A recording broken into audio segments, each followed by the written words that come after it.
hate my shorts.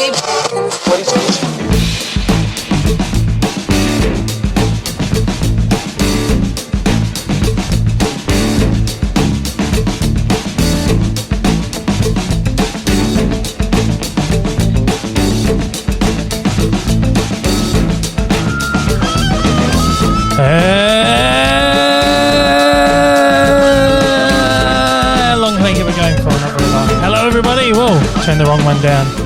So I turn my volume down. Hello, everybody. Good start. It was a good start.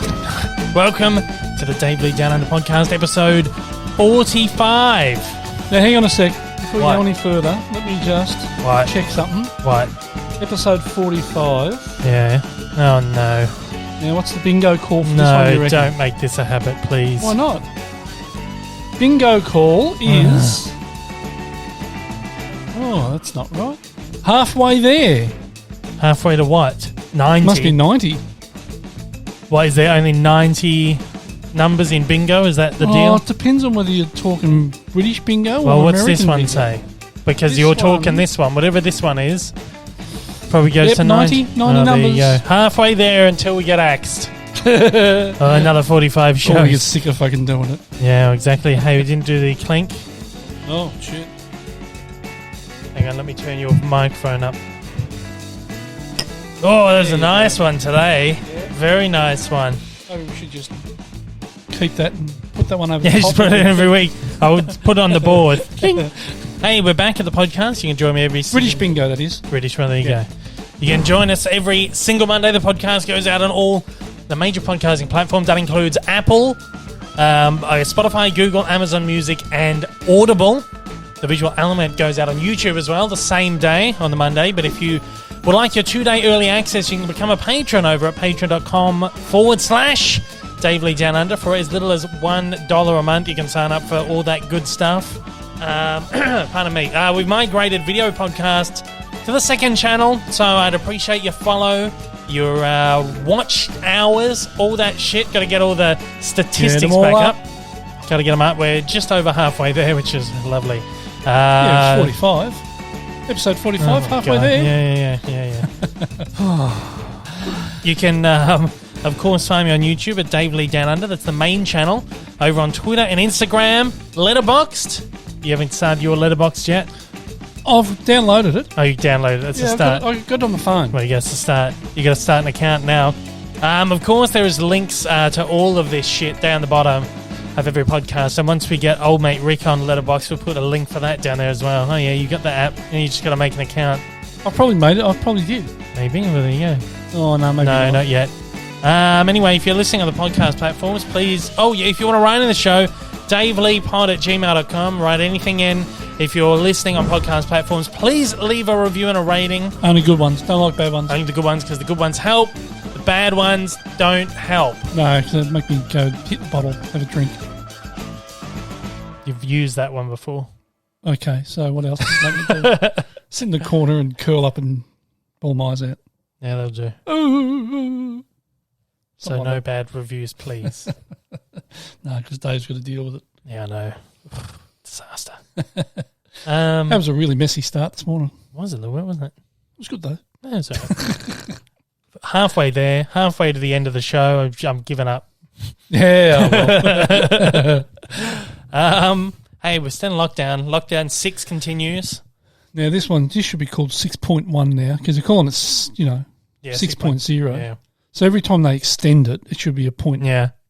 So what's this, the first extension or second extension? First extension. So it's 6.1. Yeah, so it's the new upgrade. So to when the, they update it next week, it'll be 6.2. they give us the new patch for Yeah. the lockdown patch 0.2, new upgrade. They've lessened the... Is it really an upgrade, though? Well, maybe if You know, they... sometimes they upgrade an app or they upgrade That's exactly what I'm saying. It's just shit. No, yeah. So it may not be an upgrade. Well, who knows? Yeah, they could give us less features, less what do you call it? More restrictions, Yes. less flexibility with the lockdown. Oh, well, we're going to do Anyways, it. getting on. Gotta Hey, deal but this one really is going really slow though, because I keep saying like, I haven't been out of the house for 3 weeks. And you're like, no, we were at the movies last week. We went to see Yeah, that's Suicide Squad last week. I keep going like, fucking hell. That was Yeah. like last week. like last Wednesday or something we saw that, or Tuesday or whatever it was. It feels like ages ago. It just feels so slow. And like I was talking about Free Guy, the new movie, on Twitter today. I was like, we haven't had like a great action comedy classic for a while. Which, like a great action comedy movie for a while. Someone was like, we got one last week. I was like, what are you talking about? What was last week? He's like, Suicide Squad. I was like, fucking hell. Yeah, it was too. Right. And a week ago. So it's slow. Oh, well. Yeah, this is really dragging this one. Yeah, disaster. And our poor friends up in New South. Oh, man, it's exploded up there, man. It's going nuts up there now. Well, not compared to other places in the world. But, no. Comparatively here. What did they have today? 380 or something? 390 390, yeah. 389 which or something. Which is the highest single day they've had. A couple of deaths as well, unfortunately. Awful, yeah. Disaster time. Disaster. But they just haven't learnt, they've got to... We've learnt in Melbourne. Yeah. Once we go into lockdown, we go into lockdown because we don't want to be there too long. But up there, they're still getting out and about and all that sort of shit. But their lockdown's not a real... Well, it's a lockdown, but it's not as hard as we do it. Yeah, I know. That's the problem. But we've the good thing here in Victoria is we've opened up vaccines to everyone now, essentially. Woo, about time 18 too. plus. The only problem now is that it's the AstraZeneca one, which is one they've had a little bit of issues with. 1 in a million issues. Only an issue if you get sick with it. Oh, yeah. Yeah, you don't want to be that 1 in a million. No, that's right. This is the one that they've been saying, only, 50 plus should get it. And then the next week they're like, actually, no, if you're under 60. 2 days after I got it. If you're under 60, you should not be getting this. And then 2 days later, it's absolutely no one should be getting this. And then now it's, hey, everyone can get this one if you like. 18 plus, just fucking do it. But people are doing it. People are all going out getting their vaccines. The best vaccine to have is the one that's available now. Well, yeah, exactly right. We're not doctors. We can't dish out the medical advice to tell you what to do. That's what they say. That's what but there you go. That's what our health minister says. Yeah. The best vaccine to get is the one that's available now. Yeah, but they're trying to get us. They're trying to get us vaxxed up straight away, so that they get those chips in us, those microchips in us. And, and they can track us. They can start tracking us straight away. Yeah, it's not like we all carry phones around that they can track us on. All that sort of shit. Yeah. Look, I'm booked. I've got my first vax in a month. So there we go. I got my second one in about 2.5 weeks. There you go. Woo! Then I'm fully done. Oh, beautiful. Thank Christ for that. Lovely. Sooner we do it, the sooner we can all travel and all that sort of shit. But they're talking about, saw the other day, they were talking about by Christmas, they're hoping we can all travel a bit more and stuff like that. That's lovely. Free up, allowing us to go international and shit. Oh, that'd be nice. Well, for you. Yeah. Exactly right. I could go over the UK, man. Finally get to see Alicia after 2 years. I know. What a long time. Jeez. Yeah. It's flown, though. I know. So I just got to get vaxxed and get it all done now. Hey, I was on Tally this week again. Yeah, I know. I saw that. We've been talking about it. Well, yeah, you're sort of on. I was sort of on, yeah. I've done the 100 with Andy Lee. Yep. No relation. No, not at all. And as far as we're aware. Isn't he happy about that? Well, yeah, probably. No, it's this new show. I talked about it last week. I wasn't allowed to give specifics, but the first episode's going to air now, so I can talk about it. It's just this new, what would you even call it? It's a game show. It's a game show focused Sort around of. statistics. Yeah. The players are like celebrity. Well, the players are, they're celebrities. Like comedians and stuff and local like media. Media, what would you call it? What's the word I'm looking for? Personalities. Media personalities. There you go. And then they have like 100 members of the public join in on a big screen. It's like this essentially like a massive Zoom call. A huge Zoom call with 100 people in it. And they poll us on the questions that they're going to ask in the episode as we go along. And like the people on the panel, the players have to try and guess what percentage of Australia, for example, pees in the pool or something was one of the questions. Exactly. And they have to guess. Do you pee in the pool? Yeah. And then it's all based on that. That was a big percentage too, wasn't it? Yeah. Why not? If you're swimming around, you need to pee, let it rip. Oh, no. Not so much in the pool. Maybe if I was out in the sea. Yeah, in the ocean, yeah. Sewage goes out there anyway, so. Not in the pool. No, it's a bit... No. But yeah, I'm going to be on this week's ep as well. I'm on the ad. Yeah, that's right. Yeah. I saw that. Yeah. But yeah, I'm just there like a little box on the screen. Barely see Just me. above Andy's head. Yeah. And they did like a package for a current affair as well. So like a, what'd you call it? Stinger or a... No, sort of like just a promo. Well, how would you explain the current affair to people overseas? Well, it's a show about current affairs. Yeah, but like it's not News. It's almost like a news, but like local news, isn't it? Yeah. Yeah. So they did like a little package. It's like a 60 minutes type thing. Just a cut down version of 60 minutes type of thing. Yeah, but it's local. Anyway, so they did like a little package for that where Andy was just like talking to whoever, and then we were just in the background just sitting there like this. Hello. Funny stuff. Oh, that's hilarious. Anyway, so I'm on tally if you want to check it out, but don't expect much. I'm just there in a little box. Yeah, it's funny. Quite funny. I signed up. I thought, why not? Give it a go. I like Andy Lee. I've always liked Hamish and Andy. For those overseas, probably won't really know them. No. Great comedic duo here in Australia. Yep. Had some terrific shows and TV and radio and podcasts, all that stuff over the last, it's been a while. 15 years probably, 20 years, close to 20 years. It would have to be, you would think. Close to it. I was in high school, man. So there you go. Yeah, so I'm in the TV again. Talking about telly, we've had Paramount Plus launch in Australia as well. It took a while. Yeah. Well, yeah, maybe 6 months or so. How long was it over in America? Not long. Paramount Plus, maybe 6 months or so. It was really, we didn't see any advertising for it at all. Just kind of was like, hey, Paramount Plus is here now. Just popped up. But apparently they advertised the shit out of it on Channel 10 because Channel 10, our local network here, is owned by Viacom, who owns Paramount. Oh, so really? I imagine Channel 9 and 7 were like, no, we're not advertising that. Oh, didn't know that. I'm sure I've told you that. What? Hamish in 2003. So I said nearly 20 years. Anyway, Paramount Plus. Yeah, so we've got it now. Haven't checked it out because there's really nothing on there that I'm interested in. That we don't have copies of on Blu-ray. Yeah, and there's not really much in the way of exclusive stuff on there as far as I'm aware, other than that Rugrats show, which I've seen a few episodes of anyway. It wasn't great. Yeah, that's right. But yeah, because Channel 10 is owned by Viacom, they had a paid subscription app called Channel or 10 All Access.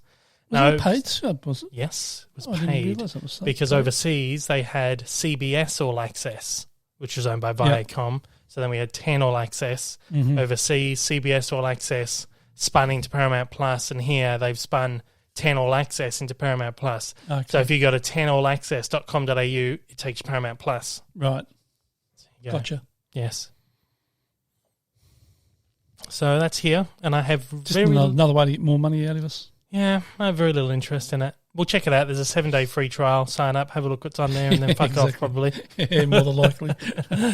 It's about due to get more Stan ones, aren't we? Free 6. Yeah, probably. What do you call them? Free trials? Free trials on Stan, yeah. There's some stuff on there we go watch. Use them up. We still haven't watched the Fresh Prince reunion, which was 6 months ago. Yeah, we haven't. Let's suss that out. Yeah. Slow to catch up on a lot of that shit, don't we? Yeah. Got so much other shit we're watching and doing. And hey, that's a good segue into what we've been watching this week. Hey, do I have a sound effect for that? What we've been watching, yeah. What a picture. Good picture. Yeah. It's so much fun. Oh, yeah, it's a good sound just effect. For Jackson. Yeah. I don't think he minds the little jingles. It's just when we overuse the sound effects. Right. I don't know. Maybe this is annoying him. He'll tell me. Of course he will. Wacko Jacko, by the way, not Jackson. It's Wacko Jacko. The world's worst manager. Yep, self-appointed. Yeah. I didn't really watch a lot of catalogue titles this week. I watched 2, just these old Hammer horror films. I've realised I'm not really a fan of the Hammer horror stuff. This is like those British horror films from the 50s through to maybe the 80s. Yeah. You think of Christopher Lee, Dracula. They had all those older British actors. I like what I've seen of the Christopher Lee Dracula films and stuff, but I think the ones I've been watching at the moment, Imprint, Via Vision's imprint label just put out a box set of Hammer Horror. It's kind of the later stuff. Oh, right. And now, as far as I'm aware, their movies like the late 40s, 50s were really good. People loved them, and then people just started getting really bored because they just kept making the same film over and over again. Because what they realized was like, oh shit, we did a Dracula movie and it was really good, so let's just fucking make 20 of them. Or, oh shit, we just did a mummy film that was like enormous and they did like 20 of them. And they just kept like ripping off all the Universal monster movies. They were apparently very successful. And then once they started dwindling out, they started like turning them all into like exploitation pictures. So like heaps of nudity and the violence got like ramped up crazy just to like get the audience back in. And around that time, sort of the censorship regulations were sort of were loosening a little bit in Britain, so they were allowed to get away with a lot more than they would have maybe the previous decades.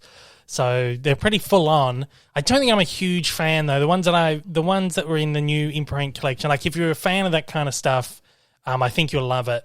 But it starts to veer towards that like slasher gore horror stuff that I'm not a huge fan of. Nah. Whereas I really like the like early Universal classic horror stuff, which is more gothic and less violence. It's just like good stories and stuff. So I don't think I'm huge on the Hammer stuff. I've watched 3 of the movies this week. I've got another one to go, and I will watch it. But yeah, so I can't even remember what they were this week. One was called like Twins of Evil or some shit. These 2 twins that were evil, and there's some vampire stuff and whatever. Sound like shite. They weren't great, yeah. Weren't great, but they're huge. But people love them. But yeah, go out and grab the imprint box set if you like. It's out there right now. It's a very niche kind of thing, Hammer Horror. They did a great TV like anthology series though.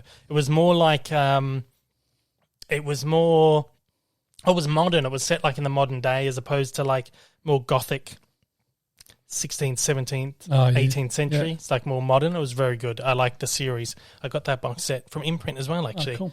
Anyway, so I watched a couple of them this week, and then I got stuck doing all this news stuff Wednesday, Thursday. Friday mornings I don't watch anything because I'm working on the pod. So that's all I did this week. But we watched some fairly newish stuff throughout the week. We rewatched Luca, Pixar's Luca. That's good. Oh, I really enjoyed that. Yeah, I enjoyed watching it second time. Second time I enjoyed it more. Yeah. Probably because we had a decent copy to watch. Oh, yeah, as opposed to a screener that's got my email address plastered across it. Smashed across the front. Yeah. It's the only problem with the screeners. Yeah, I know. Anyway, so we checked out Luca and we finally saw it. We checked out Luca. We finally saw it on 4K. Yeah. Which was lovely too.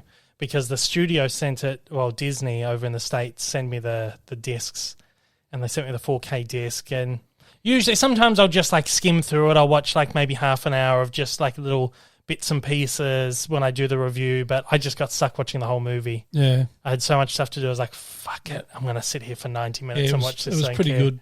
Yeah, it's good. Really enjoyed it. Really good second time. I loved it. And watching on 4K was even better. Yeah, it's nice. On your new tally. It's probably the only first one I've watched, is it? Yeah. Very good. Lovely. Good. Lovely. Very good. We watched some newish but olderish stuff, if that makes sense. Out of our pile. Ever growing. 300 or 400 films we've tried to get through. The first one we got to this weekend was one called Lost City of, last weekend, The Lost City of Zed? Z, we say in Australia, or Z in America. Yeah, but what was it actually called in the movie? I think it was Zed because it's British. Yeah, I think it was. Yeah, Zed. Lost City of Zed. Yeah, it was all right. Oh, it's okay. This was directed, what's the name of the director again? James Gray. Yep. He did Ad Astra. We were talking about him last week because he's doing some new movie. I can't remember what it was, but some new movie that sounds good. And this kind of just popped out at us. Like, oh, you were talking about that the other day. May as well watch it. Yeah, that's right. Who was in it? Charlie Hunnam? Is that his name? Charlie Hunnam. And Robert Pattinson, Sienna Miller. Oh, yeah. Tom Holland. Yeah, good cast. It was a good cast. It was all right. I actually enjoyed it. It was like an adventure kind of movie, but like true life. Yeah, it was good, but it was a bit boring. I'm not huge into adventure films. Oh, am I really? Fantasy adventure I'm not really into. But this is like true life. But I actually enjoyed that. Really enjoyed it. Oh, was it good? But it was a bit boring. Yeah, it was a bit, but I still enjoyed it. It was like a 6 for me, probably. Yeah, the IMDb rating's about right for me. 6.5. Bordering on 7, or maybe 6. 6 to 6.5 for me. Anyway, That was enjoyable enough. next one we watched wasn't much better. The Bling Ring. Do you remember this? Obviously not. You're typing away over there. Yeah, It's the one where there was remind another myself. true story That's about that group of kids who Yeah. found a way to break into all these celebrities' houses, like break into Paris Hilton's Paris Hilton. house. And it was actually her house they filmed in too. was it? Yeah. Oh, that surprises me, actually. 'cause Yeah, it's no, so she allowed them access to film. oh, To this film is in so over the top. I thought there's no way that's real. I thought it was just like, oh, there you go. No, it was actually because I watched one of the docos after it, Oh, right. and Boring. they actually said that she allowed them access Oh, to film it. there you go. It wasn't bad. I didn't mind it. It was okay. Wasn't another one that wasn't great. It's got a 5.6. Yeah. Yeah, I'd say about a 6. It's probably about right. It's Emma Watson, Taysa, what's her name? Taysa Farmiga? Tessa Farmiga? Taysa Farmiga. Yeah, is that her sister? Yeah. Yeah. She's the youngest Yeah. there's like 7 of them. Leslie Mann. Oh, yeah. Yeah, it's pretty good.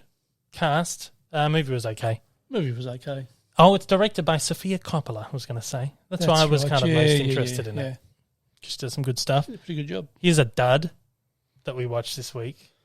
Only God Forgives. Jeez, what a piece of shit that was.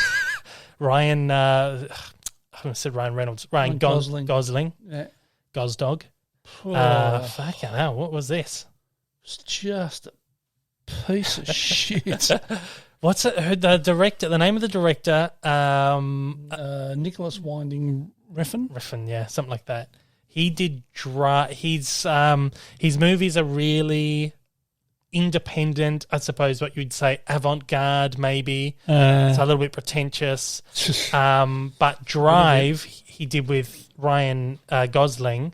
It was huge, like a massive hit, massive success, great movie, and it went like absolutely mainstream. Yeah. And the rumor is, or I think the truth is that Winding Refn, however you pronounce his name, isn't big on the mainstream sort of acclaim. He'd rather his movies stay in their own little pocket.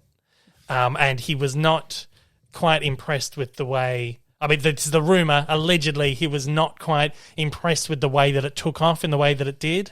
And then the pressures that placed on him to top that movie with something else that was more generally accessible in Hollywood or whatever. So the leading theory is that he followed that up with this. And he tried to make it as wild and sort of as... shit as he could. Yeah, to well, he sort of succeeded. to be like, well, I'm not going to try and overdo it. I'm just going to do my own thing and make a film that's not as generally accessible. If that's true, he's just a lazy filmmaker. Yeah. Because as a filmmaker, you want people to see your shit. Yeah. You know, so why would you be trying to make films that people are going to get out and watch and enjoy? I think it's more so about he knows he's got an audience, but it's just that, like, I think you'll find some of these like independent filmmakers just don't like that spotlight and don't like things that are more because the rally against Hollywood and being like caught making studio pictures where the studio doesn't let you have your own artistic vision and where if you stay in your own pocket you can do whatever the hell you want. Yeah. Even if it doesn't mean even if it means you're not going to get that wide mainstream success. I don't know. I think that's just sort of where some of these people come from. I was impressed. Oh, not that I wasn't impressed, it just wasn't great. It was gorgeously shot. Oh, yes, well shot, beautifully. Big wide lenses. Beautifully made film, but... Stunning, like, neon light. Yeah. Violence was fucking off the charts. Just garbage. Yeah. It wasn't long either. It was only like 80-something minutes. It's one of the shortest films in the collection. And I'd seen that it had crappy... 90 minutes. Yeah, so I had shit ratings. But I was like, fuck, I just want to watch it. It's one I wanted to see for a while, just suss it out. It wasn't great. 5.7. He has... IMDb, I reckon it's about a 3.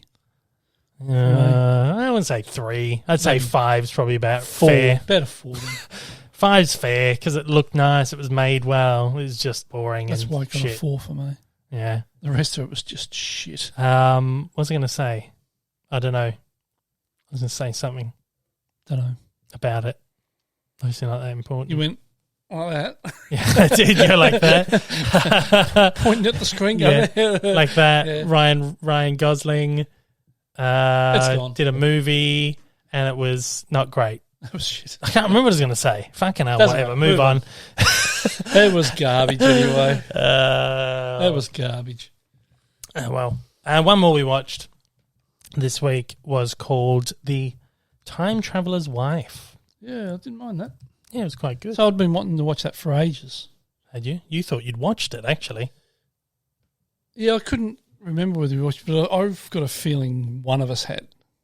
And I don't know whether I did, and I thought Mother might have watched it. I thought Mum had maybe watched it, but I think it was confused with one called The Fountain, which had Hugh Jackman, I think, was in it, which is a similar thing where it's like a love story, like a time traveling. I don't know. They made so many of these like time travel romance movies like around this time. Yeah. The Lake House, About Time, all this kind of shit. And it's quite good. Eric Bana, Rachel McAdams, and he's like this time traveler that can't control when he travels in time. He just has like this little, almost like a little conniption. Little glitch. And then he disappears. What do you call it? Glitch. Glitch. Little glitch in his.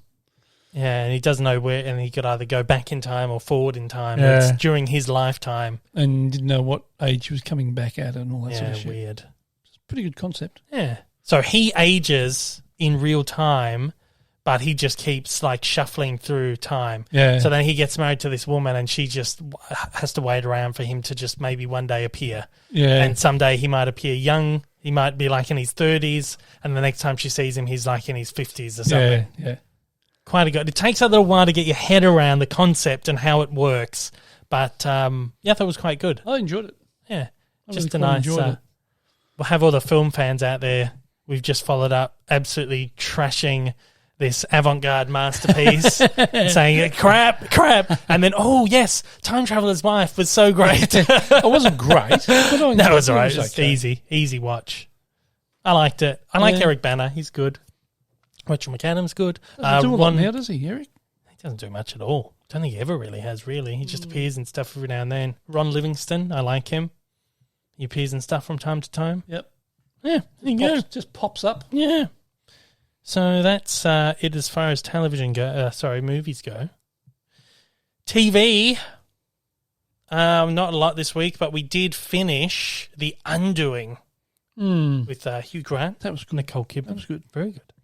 Had you guessing right till the end. Yeah. Didn't it? Who actually did it? Bit like that Defending Jacob, where you don't really quite know what's going to happen until the end. Yeah. Very similar sort of thing. It's an HBO series from last year. Just finally got around to watching it. I like it. I liked it. I love Hugh Grant. He's one of my favourites, and it's cool to see him in a role that's just a little bit different. Yeah, it was good. Yeah. Go on. I was just going to say, you could tell that he was having fun doing something that was just a little bit different. Yeah, exactly right. And the what do you call it? The making of stuff we watched after. Oh, yeah. And actually you could see that he actually enjoyed doing what he did. Yeah. We finished that. It was good. Enjoyed it. So we got to find something to start next week now.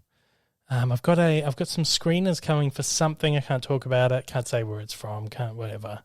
Very top secret. But I've got like the first few episodes of that. It's something that's coming soon. So we'll have to watch them soon, and then I can report on them when I can. What's it called? Damn. No, not happening. What studios are from?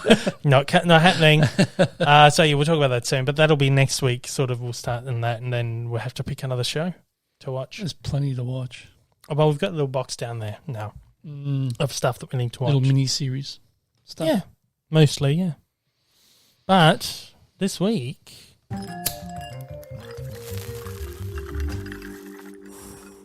I always forget about that last little bit. Talk over it.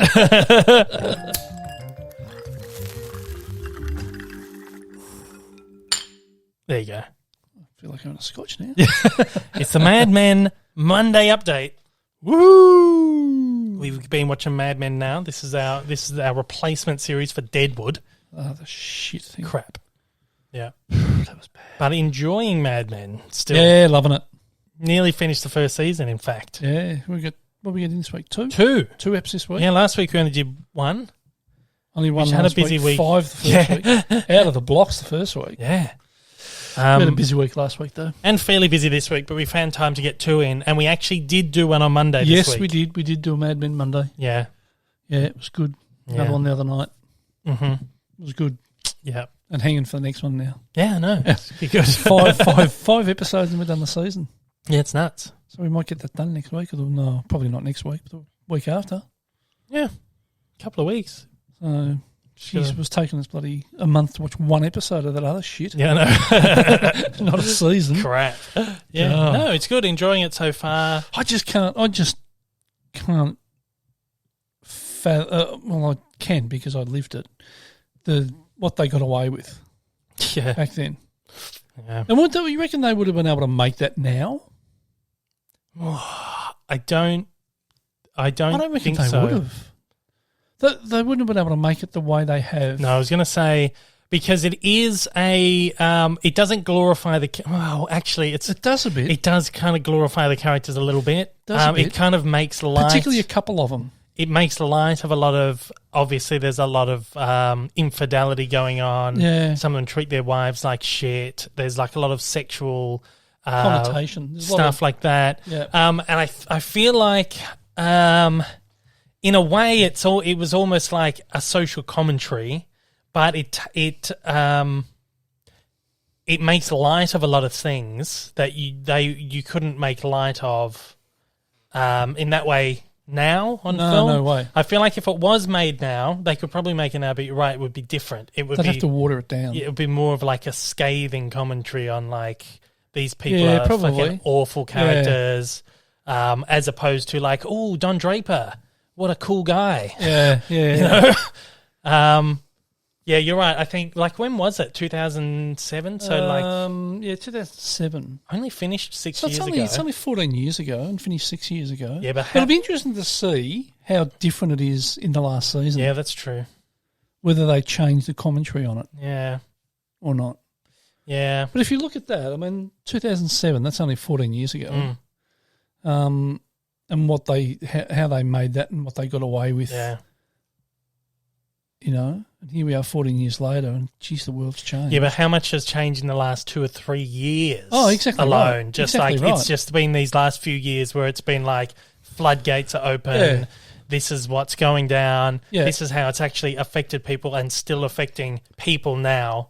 And the whole Harvey Weinstein thing, the Me Too movement, and everything has changed. Yeah, it wouldn't be made this way now. But even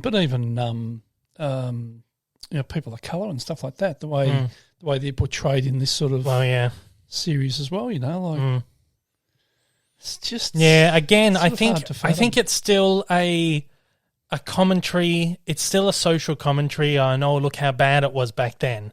But it does almost put like a bit of a light spin on. Oh, it certainly does. That you wouldn't get now. Well, and there's a couple of characters in particular that it almost glorifies. Yeah, like I said, Don Draper. Yeah, cool. Don Draper. Well, actually, I had one comment from someone who was like, they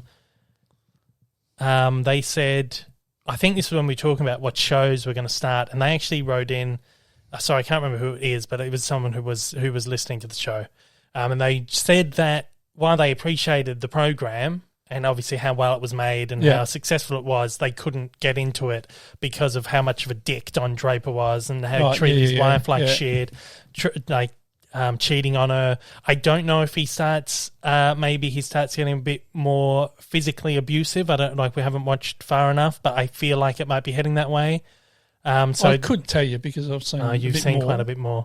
This person who wrote him was like, I couldn't watch it because of Don Draper, but I feel like now you would not have them maybe make him out to be the protagonist in the way that he is here. But even the character of Pete Campbell.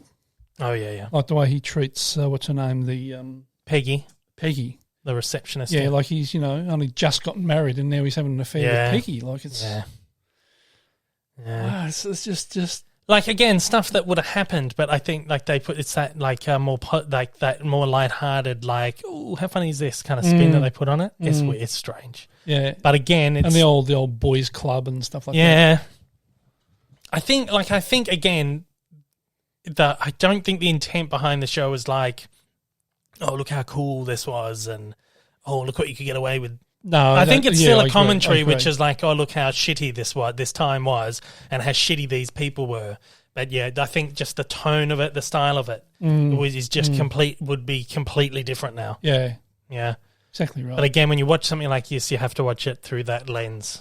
Oh, exactly right. You got to watch it for the time that it was meant. Even if it is only 14 years ago, you know. But yeah, you're right. It'll be interesting to see how that shifts. Yeah, but it's a good show. Like, it's well written.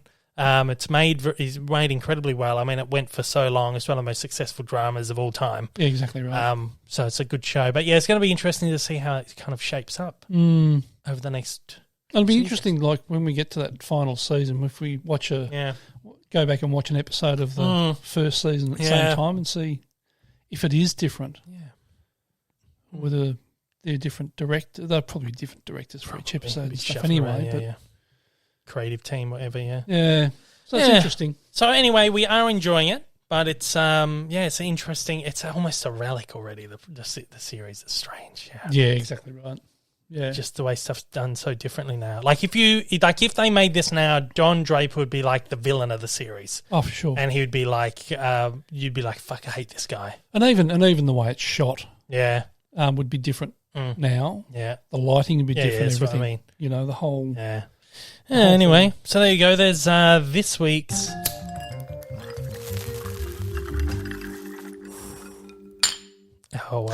regular commentary of Mad Men. Of Mad Men, a completely outdated and irrelevant program in today's standards. That's becoming the running conclusion with that series of updates. Yep. We watched. This is now the part of the show where we talk about new movies we've watched and series. There's a series we'll talk about as well.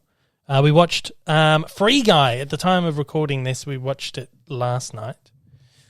Unfortunately, I didn't get to see it in time for embargo because everything's happened with the lockdown and everything. Exactly right. We were supposed to go to a screening for Disney. Was that last week or this week? That's supposed to be this week. It's like Tuesday. Oh, last week. Yeah, it was last week. Yeah. Last Tuesday. Week. Yeah. And obviously lockdown happened and we couldn't go. And then there was like a scramble on Disney's side here to try and get us screeners, and then they secured it to us sort of at the last minute. So unfortunately we missed like embargo and stuff, but like I say, if the mouse gives you something, you don't say no. That's right. Yeah, don't upset the mouse. No. Well, I did request it. I said, look, if there's any chance to see this with a screener or anything, it'd be appreciated because I'd like to cover it. It's fabulous. And it only just comes out, at the time of this recording, it's come out yesterday. So it's out now. In America, it would have just come out too. So whatever. I'll still do a review and that'll go up this week. But yeah, Free Guy. I don't know if I said the name of the film. I think I did. Free Guy. Ryan Reynolds. Taika Waititi. That was a surprise seeing him in it. Yeah. He was great. Yeah, really good. It was good. Love everything that guy touches. I know. Fantastic, isn't he? And he uses his Kiwi accent in everything he does. It's good to see. I was worried about it. I knew he was going to be in it. I was worried if he wasn't going to be doing the Kiwi accent, but I think that's what everyone loves about him. Yeah. Especially like Korg. They actually did. They did. I don't think I showed you this, but they did like an ad for it where Ryan Reynolds is dressed as Deadpool and Taika's in it as Korg, sitting on a couch, like talking about, we're going to watch Free Guy or whatever. Apparently, Reynolds went to Disney and asked if it... Oh, shit, what was it? He asked them to do like a crossover where it was like Deadpool and... I can't remember, but it was some Disney character, I think. And he wanted to do this thing, and they were like, no. But he was like, well, how about Korg? He's like, yeah, right. So they didn't have Korg. I can't remember what it was. It was some like high profile, like maybe a Disney character. Maybe they didn't want crossing over with Deadpool or something. Or maybe it was like a Marvel character like Captain America. I don't know, but they were like, yeah, you can do it with Korg. So done it with Korg. It's quite funny. But yeah, good movie. Yeah, loved it. Yeah. Yeah, blue shirt guy. Yeah. I'm very surprised how much I enjoyed it, actually. Yeah. No, I was actually looking forward to that one. Oh, yeah, me too. I was really looking forward. I love everything that guy touches, Ryan Reynolds. Mm. And he brings his trademark humour and delivery to his. It was very Deadpool, wasn't it? Oh, it was very much. But I think like a more like positive, light-hearted sort of Deadpool. Yeah. Yeah. But no, it was much anticipated and really enjoyed. Yeah, I really liked it. Yeah. I was looking forward to it, but I didn't think I'd enjoy it that much. I just thought, it's just going to be just fun comedy. Out of 10 for you, what do you reckon? Out of 10, maybe like an 8. Yeah, it'd be about that for me. Yeah, like an 8. It'd be that for me. Yeah. 7.5 to 8 for me. It was very good. Really enjoyed it. Very good. I won't say too much because there's a lot of surprises, a lot of great little cameos and stuff that pop up. And, it's fun. The whole concept's fantastic. Yeah, great. Just made like a really good video game movie. Not in the way that it's like based on a video game. So if you don't know what this film's about, it's Ryan Reynolds' character Guy is an NPC in a video game, which is a non-player character for those out there who don't play games.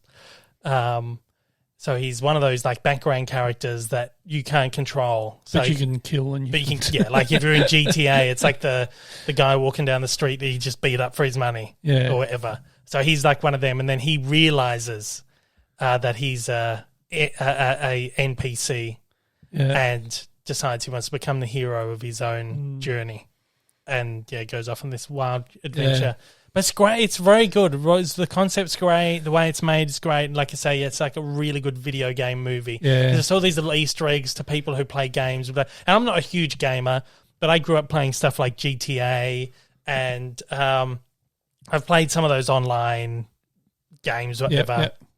Alicia plays Fortnite, or used to play Fortnite a lot, so I was watching her play it. So I know enough to kind of understand what, everything that's going on in this thing is a reference to and whatever. It's not really a spoiler. It happens in the first 5 minutes. But he's doing something in the background. You see this character just glitching. He's trying to walk up a wall. He's glitching. And, just little things like that is really, fun. Yeah, really and I like the way they sort of, they crossed from being inside the game to being outside the game with the programmers. It. Yeah, with people, the trying people to fix looking in. the glitch. Yeah. Oh, it was good. It was Guy. Yeah. Yeah, enjoyable movie. And if you get a chance to get out and see it. Yeah. It's really good. Mm-hmm.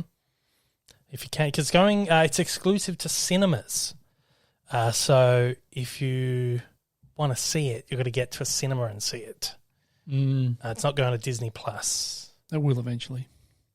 Yeah, it probably will. Well, of course it will. Well, because it's 20th Century Studios, so I imagine it will probably go to a Hulu overseas. As long as we get a 4K of it. I'm sure we will. I think there's a 4K coming out. Yeah. I think it'll probably go to Hulu overseas, which means it will be on Disney Plus Star here. Right. So, really worth a watch. Yeah, very much so. So go out if you're safe, if you can get out safely to go to a cinema and see it. Obviously, it's not open in Victoria. No, not at the moment. Because of lockdown, anywhere you're locked down, it's not open. But otherwise, go and check it out because it's fun. A fun movie. Yeah. Enjoyed it. One of the best sort of, what would you call it?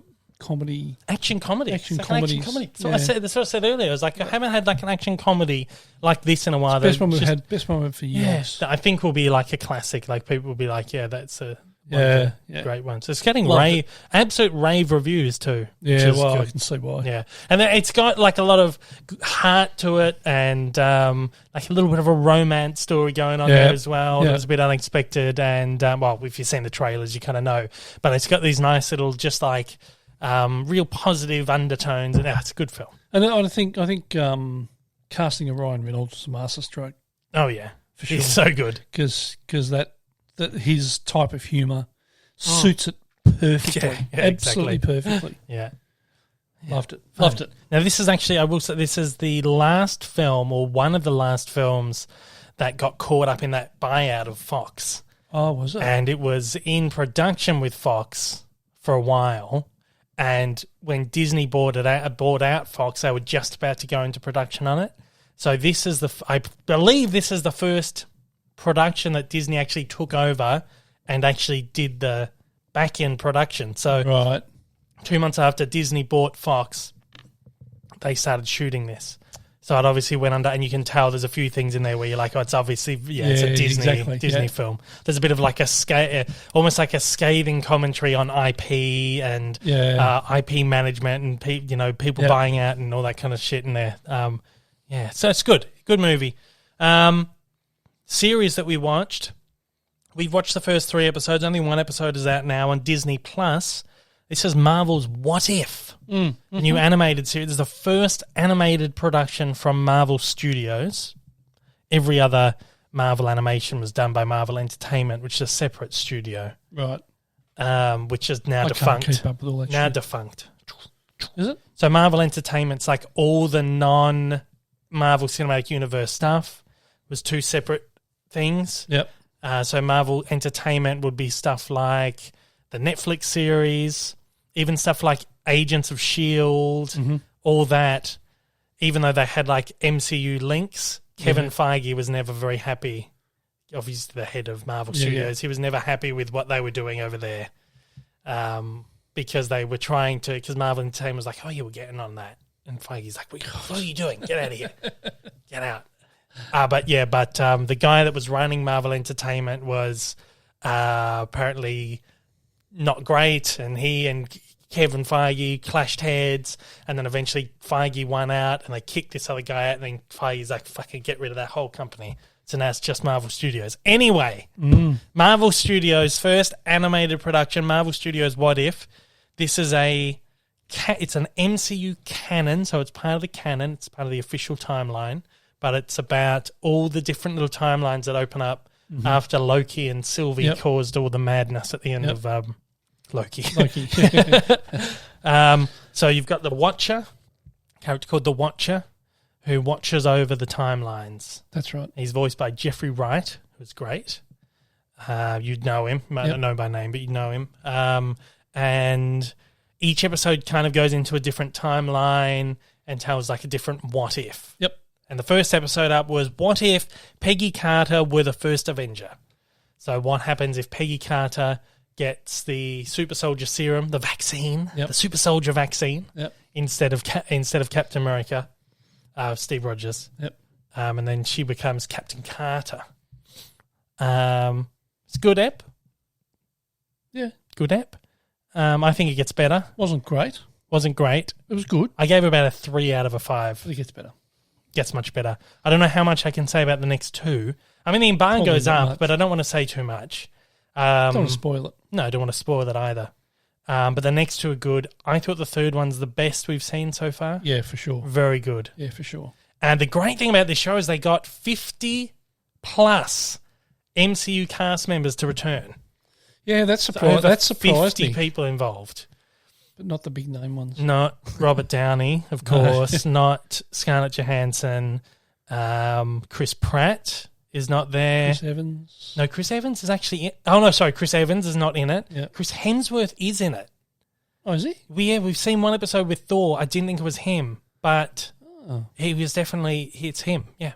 Oh. So, yeah, Evans, Downey, Johansson, essentially the 3 that are off contract now didn't come back. Yep.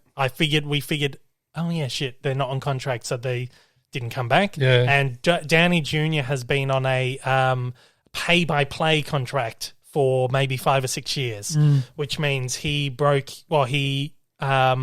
first contract ended, and then he didn't sign a second contract. He signed this pay-by-play, so he gets paid per film that he does, and each film that he does, he can ask for more money. Yeah, I was going to say it's probably a smart move on his behalf. You just keep asking for more each time you do it. You want me to come back? Yeah, pay me an extra couple mil.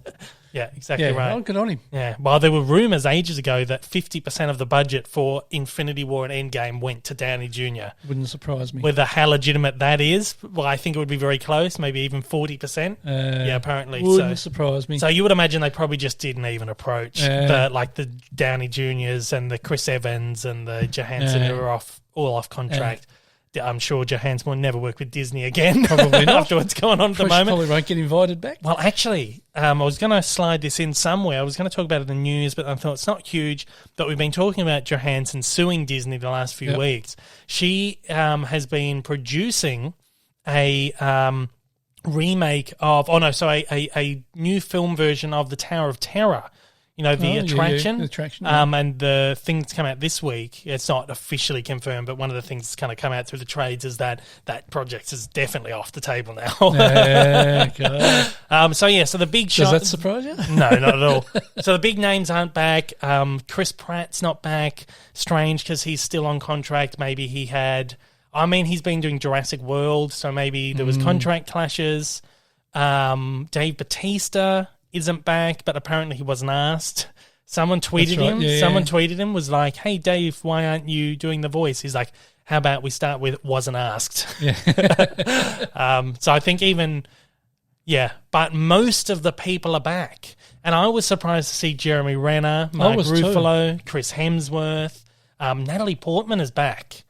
As well, she's going to do an episode. I'm really shocked that Natalie Portman came back for it. But she's doing the next Thor movie. So all these people that are actually currently doing films with them, they're probably on the contract. And we figured Mark Ruffalo's doing the She-Hulk. Yep. Jeremy Renner's got his Hawkeye series. Chris Hemsworth is currently doing Thor, Love and Thunder with Natalie Portman. So all these people who are still on contracts, I reckon Disney's written into it. Like Loki? Loki, yes, sorry. Tom Hiddleston's in it as well. Yeah. And, of course, he's doing Loki with Disney+. So all these people who are still actively involved with Disney, have come back and done their voices. So I imagine it's maybe a contractual thing, which is like, sign you up for this movie with the stipulation you've got to come in and do some voice work for this show. Yeah. But it's really good. It's really good. The animation's great. It gets better each. Because we've seen three, haven't we? I think there's 9 Each one got better. Yeah. Chadwick Boseman as well is in it too. Yeah, that's right. The last thing he ever did. Apparently he's going to be in 4 episodes, I think. So, really? Yeah. Apparently we're going to see, because it does different timelines, apparently we might see like various different versions of the characters, which would be pretty cool. Oh, that'd be good. But then I've also heard that some episodes connect. So each episode is its own little thing, its own little pocket universe so far, but some of them end on like a cliffhanger.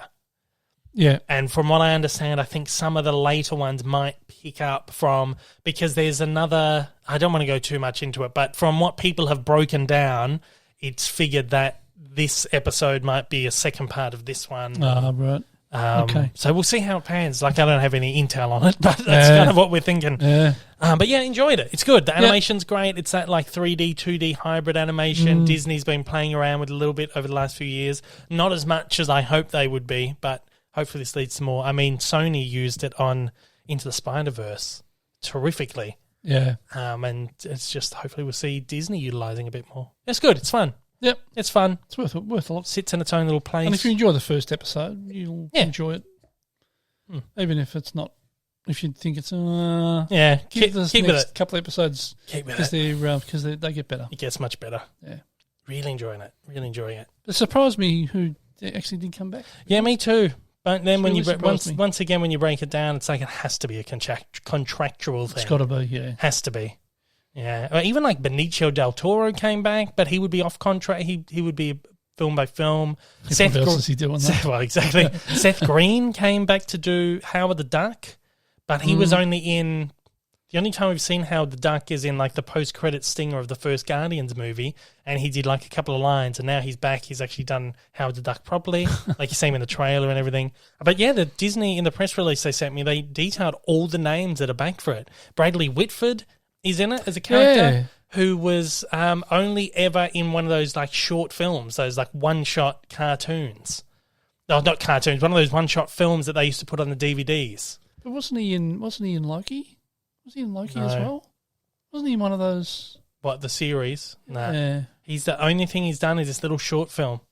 Oh. Yeah. Okay. Yeah. I thought he was in one of the series.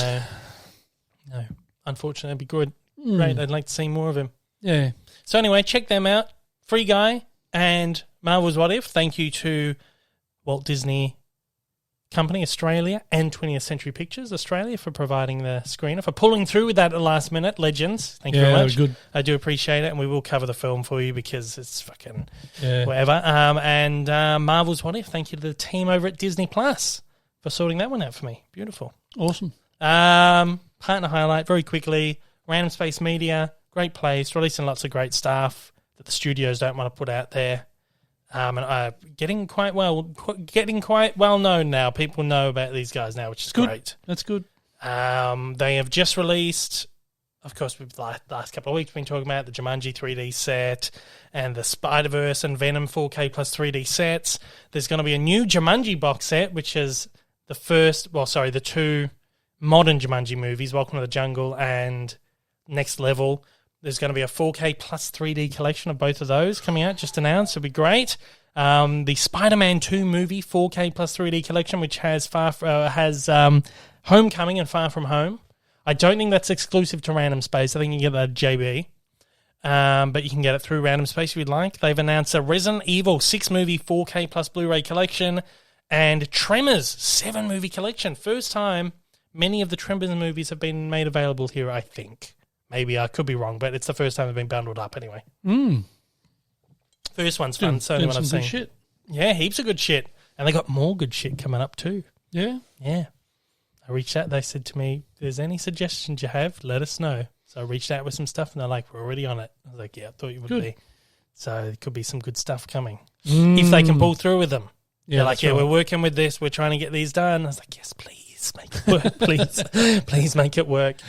I think I know what a couple of those are. Yeah, I'm very excited. Kicks.com.au, you can head over there. The 15% off voucher is still active.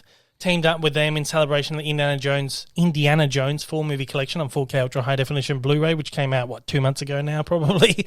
But the code is still active. You can use Dave15 for 15% off the entire website, not just that Indiana Jones box set. Includes pre-orders and sale product as well. So get on over there and just buy up some shit. Support them. That's not an affiliate code. Not an affiliate code at all. Nothing out of it. Get nothing out of it. Just a little support for a great little place. Awesome. That's it. Yeah.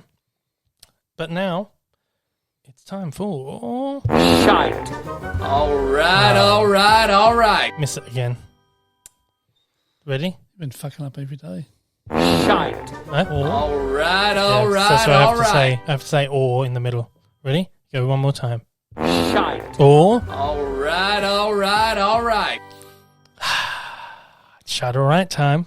Now we're going to do 3 each this week because we have so many now. People just keep sending them in. Devesh sued, man. Oh, he has sent in so many, man. Thank you very much for sending them all in.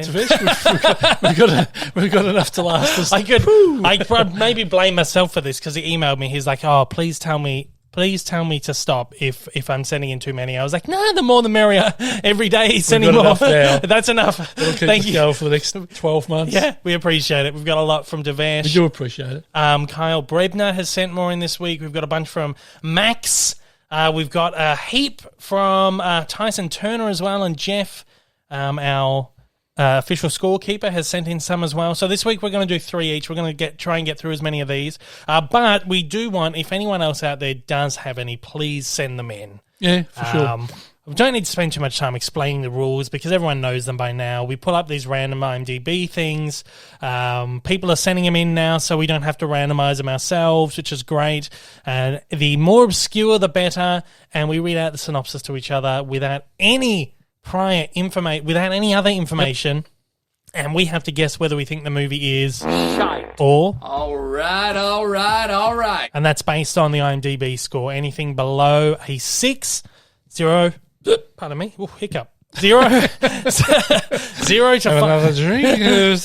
Yeah, 0 to 5.9 is considered Shite. And 6 and up to 6 to 10 is All right. All right, so let's get into it today, huh? All right, so who's the... So we are going. Oh, actually, first I should. Yeah. Well, we'll get. Well, yeah. Jeff B, our official scorekeeper of the podcast. Monkey Boy. Yeah, Monkey Boy. He's written in, hey, Dave and Rick, here's the update. I swear I watch the pod twice a week. Thanks, Jeff. Once for pleasure and once for work. Good. Good. I want it to be fresh from the oven to your inbox. Thank you, Jeff. And thank you for the new wheel. So we bought him the new wheel because it had a little monkey, and we gave him a little pay rise so he could get his new wheel, which broke. We should create a little sting for him. Yeah, I know. Little Jeff. Ooh, Jeff. Funny how I'm kind of the third wheel in the game, and I myself could be shite or all right. And no need to thank me, Dave. I love being a small part of the pod. You're a big part of all right yourself. Well, Jeff, I'm sorry, but you are... Shite. No, I'm joking. All right. Jeff's great. He was shite 1 week. He was shite 1 week. We gave us a little bit of cheek. I think he's trying to... Jeff's great. I think he's trying to butter us up a little bit now. But he did sign off with sincerely the world's worst scorekeeper. Yeah. So we got the world's worst manager and now the world's worst scorekeeper. Yeah, I know. 2 of them. And the world's worst listeners out there as well. I'm joking. Come back. Come back. I'm joking. You are all the best. World's best everything. We got to make up a shirt which is just like world's worst whatever. The world's worst ... Yeah, there you go. You can make up your own minds. I love you all. I'm sorry. and sell them with a marker that you can, permanent marker. You can write your own. Still got to get fucking Wacko Jacko isn't working on these stickers yet. I keep bugging him every day. Where are the stickers? He's like, we need a meeting. I'm like, it's fucking lockdown times. Just make them. Just make them. I know you're listening. Make the damn stickers. And Tim's been at him as well. Probably got to create the artwork for it, do we? Or no, he said he's doing it. Is he? He's like, I'll make it all. I'll make the stickers ready to go. So fucking get to it. He made one. I've seen one. It's great. Yeah. But fucking get the rest done, man. It's already, what is it, August? Nearly September. I need these stickers, man. Anyway. Shine all right time. So Jeff, according to Jeff, it is now 19-17 in my favour. Last week it was 17-16, so you slipped a little bit. One ahead of me. You could still do it. We're doing 3 today. Yeah. You could take the lead. You guess first this week. Yes. Because last week I guessed first and then we're even again. So this week we're going to take one each from Jeff first up, okay? Right. So thank you, Jeff, for sending these in. So Hope I got him in the right order. Well, hopefully. I think I do. Okay, so I read to you first? Yes. Okay, here we go. All right, get ready. Here's the first one. A young lady goes to college, and without her knowledge, her father sends 4 football players as her bodyguards, who eventually join the college team and turn it into one of the best, while one of the players falls in love with her. Sounds like garbage. Yeah. But I reckon, I don't know, I like a good sports film. Yeah. Yeah. If you want to stretch it that far. It is. I reckon it might be just all right. You reckon it'll be just all right? Yeah. Like, what do you reckon? Like 6-2, something like that, maybe. So you're going to say all right? I'll say it's all right. It's at 6-2, 6-3. It is. All right.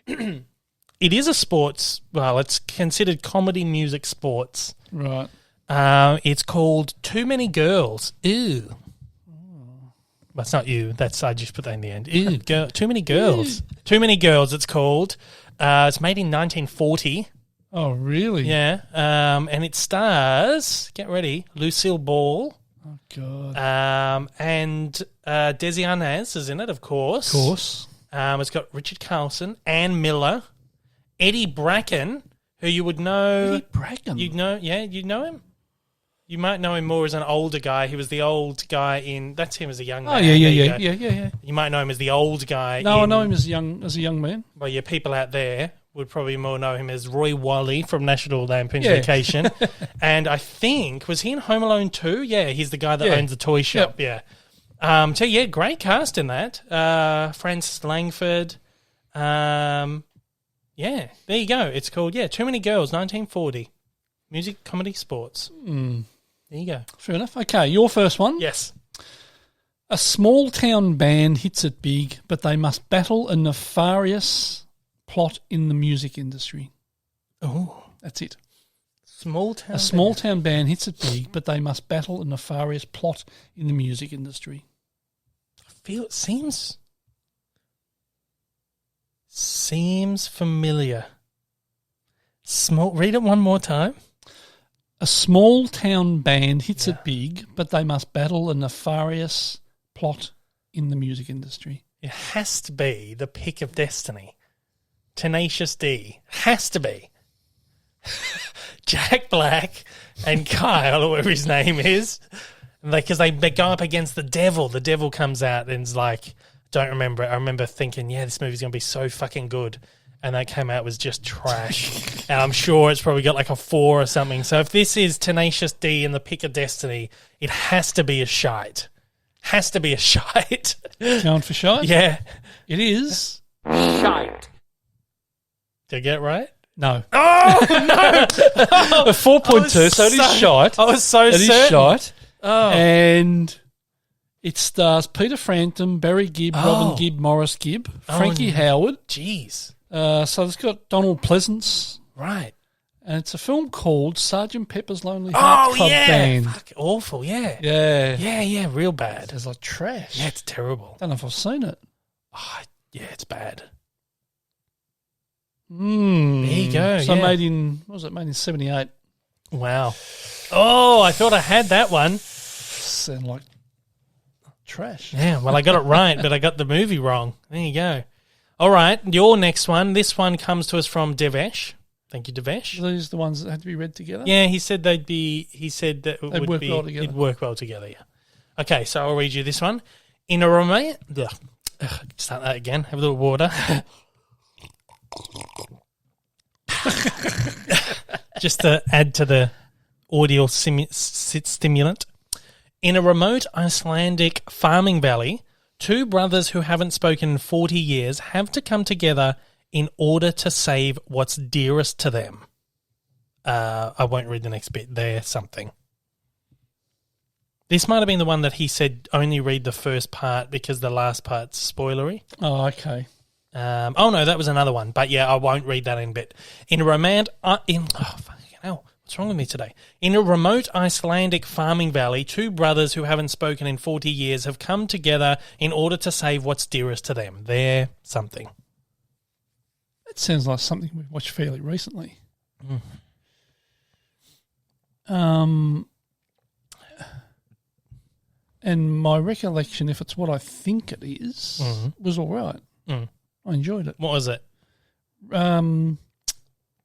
It's called... Was it called Rams or... I think it was called with what's his name? Michael Keaton. Keaton. Michael Keaton and Kiwi. What's his name? 2 Paddocks. Yeah, that's right. Yeah, I'm going to say it's all right. Sam Neill, yeah. Sam Neill. Okay, you're going to say it's all right? Yep. All right. I'll say it's all right. This is... All right. 2 from 2. Yeah, it is Rams. Is it? But Oh. it's the Icelandic version, the original one. Oh, really? Yeah. The original I want want to see that now. Yeah. All right. It's got a 7.3. And it is... it's got... we wouldn't know these people. Sigurður Johansson and Theodore Juliusson. That's them. That's the Michael Keaton and Sam Neill of Iceland. There you go. Rams. Oh, okay. Also known as Huratar. There you go. Okay, right. Yours is Yep. a decades-long feud between farmers comes to a head when disaster strikes the flock. That has to be the Australian Rams, doesn't it? That's why he told us to read them back to back. Yeah, I'm going to say all right. All right. That's Rams. Yeah, There you go. and that was an enjoyable film. Was good. No, we'll have to go back and see that original version. Yeah, exactly right. There you go. Well, it was an easy one to get through. Yeah. All right. Okay, so I'll give you one more. Yep. This one has come into us from, was this from Kyle? Yes, Kyle. Thank you, Kyle. These 2 have come from Kyle. Okay, 2 Canadian detectives, one from Ontario and the other from Quebec, must work together when a murdered victim is found on the Ontario-Quebec border. To go again. 2 Canadian detectives, one from Ontario and the other from Quebec, must work together when a murdered victim is found on the Ontario-Quebec border. Give me a hint. Oh yeah, you get the assist. The assist. What would you like? The actors? The rating. Do you want the rating? Oh yeah, no. Just who's in it? Oh, okay. A couple of the actors. Michel Baudry. Oh yeah, know who that is. Patrice Bélanger. Oh yeah, know him well. Pierre Boudreau. Tells me nothing. It's obviously a French-Canadian film. Let me see if there's anyone in here that we would know. Probably not. I'm not seeing anyone. So just read that again. Okay. Quickly. 2 Canadian detectives, one from Ontario and the other from Quebec, must work together when a murdered victim is found on the Ontario-Quebec border. Oh, that sounds all right. So someone Bit gets of a mystery someone and- gets murdered in between their jurisdictions, and they both got to work together like a to bit of a solve it. crime drama. Yeah. I reckon that'll be right. You reckon it's all I right? reckon I might enjoy that. Yeah. All right. That one is. All right. Oh, there you go again. 3 from 3. Yeah, it's called Bon Cop, Bad Cop. What's it called? Bon Cop, Bad Cop. Oh. Must mean something in French, not sure. Bon Cop, maybe it's Good Cop. Good cop, bad Good cop. Cop. Maybe. I'm going to look it up. French, English to French. English to French. No, French to English, I want. Here we go. Okay. Bon Cop. Translate. Bon Flick. What? What is Bon? Give me... Oh, it's done it to English to French. There we go. Bon means... Good. Oh, yeah. Bon, good cop, bad Buonanotte in Italy is good. Bon in French is obviously Yeah, good. exactly Good right. cop, bad cop. Oh, yeah, it's probably called that because one's from Ontario. So Ontario would be the English-speaking side of France, right? Yeah, And then Quebec is the French-Canadian is it? side. Oh, I don't so know. you've got the bon cop, which is the good cop on the French side, and the bad cop is on the English side, maybe. Right, okay. I don't know. That's what I take from it. So there you go. Just give me... just reading through this, I'm just trying to work out how to read this one to you without giving it away. Kyle is obviously Canadian because all the films he's sent in are Canadian films so far. Noticed over the last couple of weeks, which is good. So Yeah, it's stuff that's that we awesome. never heard of. Yeah, that's right. It's awesome. Down on his luck and facing financial hardship, Redacted Right. teams up with a younger, charismatic. I can't say that word. Okay, down on his luck, facing financial hardship. Redacted teams up with younger, charismatic player. Redacted. Right. Right. In an attempt to change his luck, the two set off on a road trip through the South with visions of winning back what they lost. Sounds like Down on his luck, facing financial hardship. yeah. Redacted teams up with a younger, charismatic player. Redacted in an attempt to change his luck. The two set off on a road trip through the South with visions of winning back what they lost. I don't know. I actually don't know. Shit, sounds all right though. Sounds like it could be right. The first thing I thought of was Due Date with Robert Downey Jr. and Zach Galifianakis. I can't remember the story of it though, and I don't think that was it. And if we're thinking about like Canadian or particularly like French Canadian movies, I don't know if we're gonna. If that's gonna be, that's obviously not it. Elton, it's probably something we don't know. Yeah, I'll use an assist. I rarely use them, but I'll take. Yeah, give me the actors in it. You want the main, the first two main, because that'll give it away. Will it? Straight away. Yeah, Okay, Yvonne Landry. She's not the main one. yeah. Anthony Howard, Jason Warner-Smith. But the two main ones, Yeah. Ryan Reynolds Yeah. and Ben Mendelsohn. Oh, what the fuck was that? Oh, was that called Love like Ben Mendelsohn. Wild Card or something? I can't remember the name of it, but I do remember the movie. I think it was good. I remember it being good, but to have a good rating, that's the thing that trips you up. I think it would have a good rating. Was it called Wild? Well, won't tell me yet, but I think it was called Wild Card. I think, or something like that. I don't know. I'm gonna say all right. It might be like just all right, but I feel like it's one of those movies that was really good and just had like a barely all right score. Yeah, go for it. So you're saying all right? Yeah. I remember watching it and actually enjoying it because Ben Mendelsohn's one of my favourites. It's not called Wild Card, is it? No, it's not. Shit. It's going to All right. Fuck, what was it called? Mississippi Grind. Oh, Mississippi Grind, of course. Yeah. Great film. I really Yeah. enjoyed that. No, it's not a great film, but it's a good film. Yeah. Ben Mendelsohn, one of my There you favourite go. Aussie actors. Yeah. One of my favourite films of his was, what was that one? Australian Rules, is that what it was called? Never watched it. Didn't you? Mullet? Mullet. Yeah. What a great never little watched it Aussie either. film. If you haven't seen it, I don't know if you can still get it or not. I don't think so.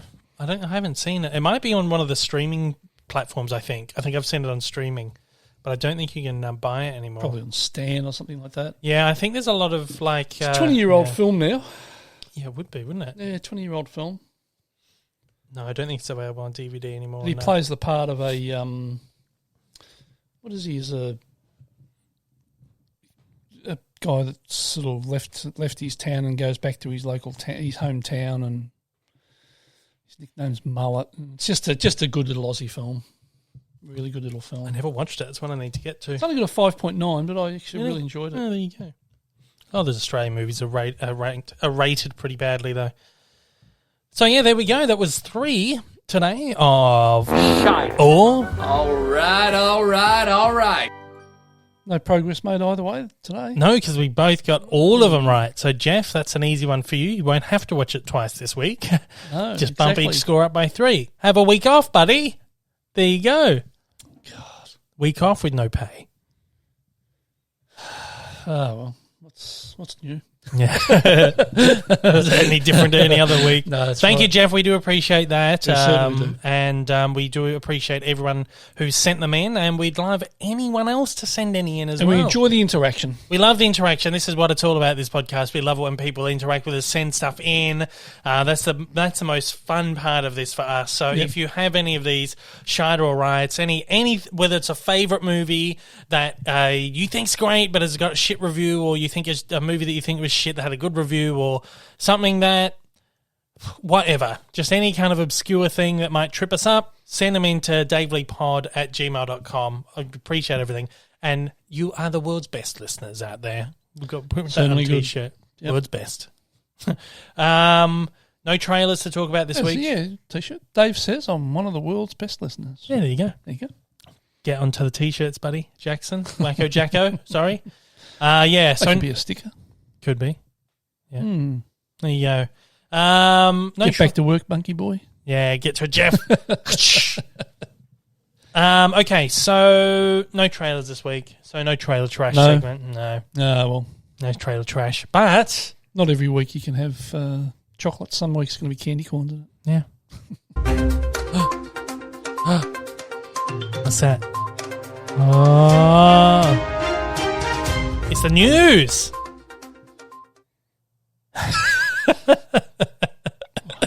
Stunned.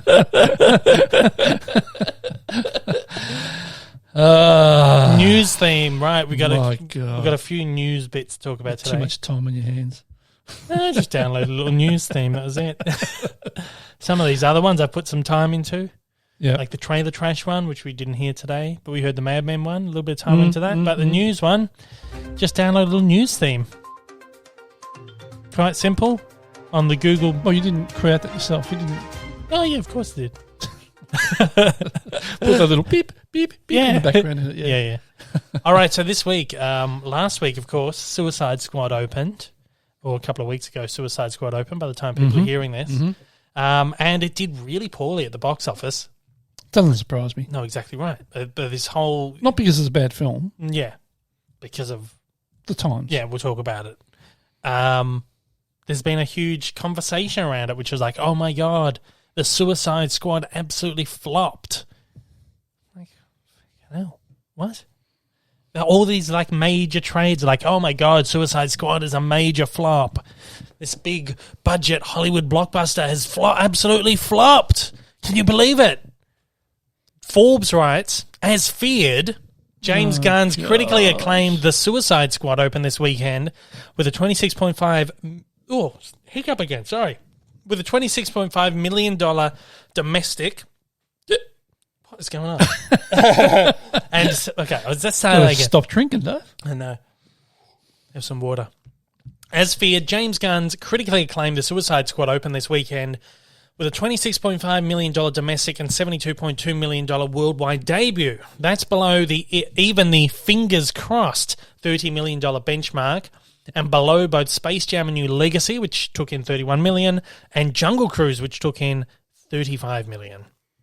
There's reports that it probably did about 2.8 million views on HBO Max on opening weekend, which would make it the third highest opening on HBO Max for a film, behind Godzilla v. Kong versus Kong, which was 3.6 million viewers opening, and Mortal Kombat, which was 3.8 million.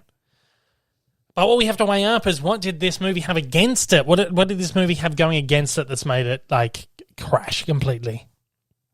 So theaters weren't really operating. Well, that's the first one, isn't it? That's the main one. Yeah, we're in the middle of a pandemic, people. Yep. Got to take it into consideration.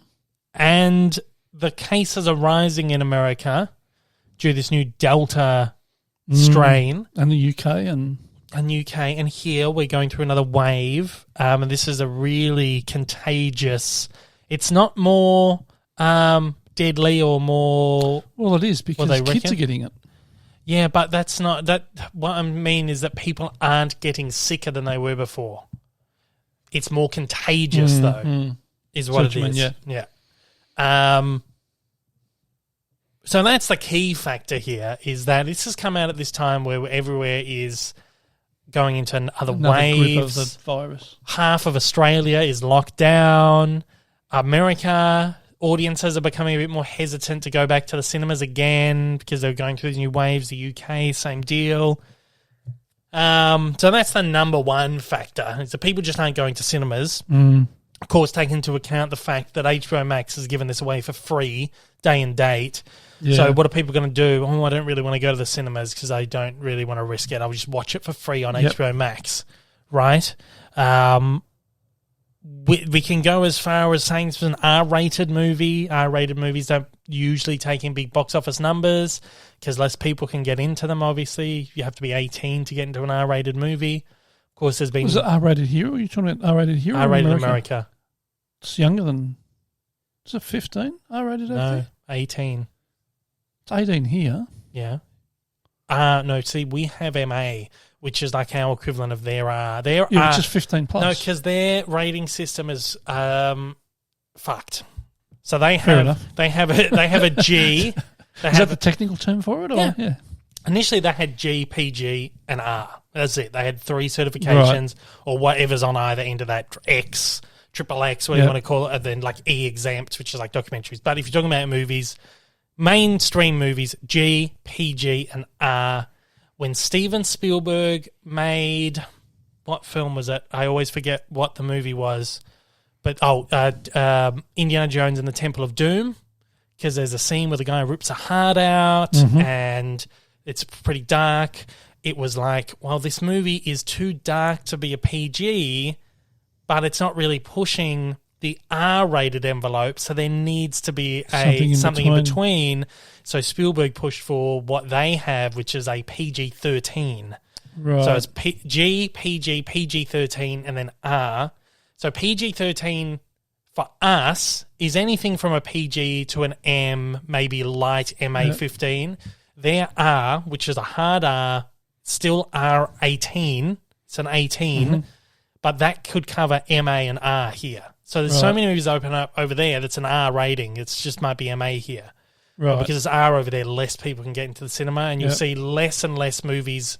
There's very few R-rated movies opening every year because they don't make money on them. Yeah. And it's not worth investing a lot of money on an R-rated film. But we've had a few exceptions recently with Deadpool, Logan, Joker, It, Mortal Kombat. They were all R-rated and all did very well. So that's one thing to take into consideration. The next big one's probably that DC is like a dead brand. Almost. General public just don't have trust in the DC brand. They've killed it, really, haven't they? If you're a fan of it's really like diehard DC fans and then maybe comic book movie fans are going, but no one else really cares. Yep. Because their franchises, they don't know what they're doing with it, sort of thing. No one liked the first Suicide Squad movie. Well, it's a surprise. So naturally, the general audience, you have to think about the general audience, the people who aren't listening to the podcasts or on Twitter reading the trades every day or reading about what the going-ons on in Hollywood or sitting here talking about movies and diving into them. The general public, they don't know what the Suicide Squad is and what the difference is between that and Suicide Squad. We know the story of it, where James Gunn was pulled across after he got sacked from Disney to reboot the movie because the first one was so shit. But the general public doesn't know this. The general public goes, oh, they've made another Suicide Squad. And even though it is a reboot or a remake or a retooling or whatever, it's still like a soft sequel, whatever the fuck the movie is. The general public sees it and goes, another Suicide Squad movie. First one was shit. I've been burnt once. I'm not going to get burnt twice. And I think even though it was great that James Gunn brought back Margot Robbie as Harley Quinn, you've got Joel Kinnaman's back as Rick Flag, you've got Captain Boomerang, Jai Courtney is back as Captain Boomerang. The general public sees that and goes, oh, these three actors were in the first movie. Yeah. It's obviously a sequel. Yeah. Why would I go back if that first one was shit? Or I'll just check it out on HBO Max. I think that's a very big factor as well. Huge, I reckon. Even though they have done everything they can do to go, this is a completely different thing. You know, it's on its own. We're rebooting. We're doing it differently with James Gunn. The general public don't give a fuck. They just go, I watched that first Suicide Squad movie. It was absolute shit. Yeah. I'm not going back for another one. Yeah. That's a huge factor, I think. And Harley Quinn Birds of Prey didn't perform very well either. So they've gone, I've just been burnt on 2 Harley Quinn movies. Why am I watching a third one? No, I think that's an enormous factor of it. Some people have said that's a bit of a controversial opinion. That's a bit lazy to compare the 2 movies, but you have to break it down like that and go, the general viewer who just watches a movie every now and then, who might pay to go and see a movie once a month or every couple of months, they go, am I going to go see the Suicide Squad or am I going to, what else has come out recently, fucking Free Guy or something? Yeah. You know, or do I go see the Suicide Squad? I got burnt previously, or do I go see this new Ryan Reynolds comedy like Deadpool? We'll go and see that one this month. You know, that's it. This is how the general public's thinking. Yeah, that's probably my 2 biggest of the pandemic. Yeah, because you think about it, a lot of people, even if they love their films, enjoy their films, like Nick next door, he wouldn't know who made the film. No, exactly right. He wouldn't know who the directors of the first and second one were. And he wouldn't bother him. He'd see it and go, no, fuck that, I'm not watching that. Yeah. First one was shit. Yeah, exactly right. That's or your your brothers. Yeah, that's right. Jason or whatever would just be like, oh, yeah. He'd watch anything, Jason. Yeah, exactly. That's right. Yeah, true. He'd watch anything. But yeah, I think that's the biggest ones. Darren would watch nothing. Exactly right. Unless it's got Adam Sandler in it. Well, exactly. But I think that's right. But I think you're right. I think it's number one's the pandemic. Yeah, absolutely. And the other one's the lack of trust. Yeah, because we're the same. I mean, you think, oh, geez, another DC film. Yeah, is this one going to be as bad as Aquaman? Is it going to be bad as Suicide Squad? Yeah, or whatever. They just didn't take their time on it. Yeah, exactly right. Marvel did. Try to rush ahead. Yeah. And we're big fans of the DC characters. Yeah. Superman's my favourite character of all time. Superman, Batman. Yeah. You know, greatest characters ever. Yeah. But they've just fucked them up. Movies have been really shit. Since Christopher Reeve and Michael Keaton. Yeah. They were the 2 best Batman and Superman. Yeah. Very close. Christopher, what's his name? the Chris Nolan Batman movies. Was it Christian Bale? Christian Bale, yeah. Too many Christophers and Christians. But like the studios have to treat the general public as if they're idiots. Yeah, idiots, exactly right. So you will see a movie that's from Disney. Oh, it's obviously a Disney movie, but they have to advertise it as from the studio, like if they're advertising Raya and the Last Dragon, from the studio that brought you Frozen and Tangled and all these other movies that are similar. Yeah. Or you go and see a new Pixar movie, it's from the studio that brought you Toy Story and Monsters. Yeah. Oh, it's from that. They don't give a fuck. Right. They don't give a fuck. It's just like, oh, Toy Story, yes, good. Yeah. The Suicide Squad from the studio that brought you Suicide Squad, Batman v Superman. Yeah, fuck off. No. Yeah. That's what I always said. Even with what I did for a living, you've got to treat the public like an idiot. You've got to cater to the lowest common denominator. I'm not saying the public are idiots. No, it's just that's saying right. you have to cater to... But you've got to cater for the people that have no knowledge in that area. Yeah, exactly. You know, like I've told you the story several times about we had... I remember doing a photograph of a toaster. Yeah. And it was we had a full set and there was a toaster in the shot. And the stylist had styled it with a plate with, I think it was a plate with a bit of toast and jam and stuff on it. Yeah. Well, there was a woman who rang and the phone call got put through to me because I was the manager at the time. Yeah. Got put through to me and we almost got into this argument about this woman wanted to be able to buy the toaster with the picture of the toast on it. Yeah.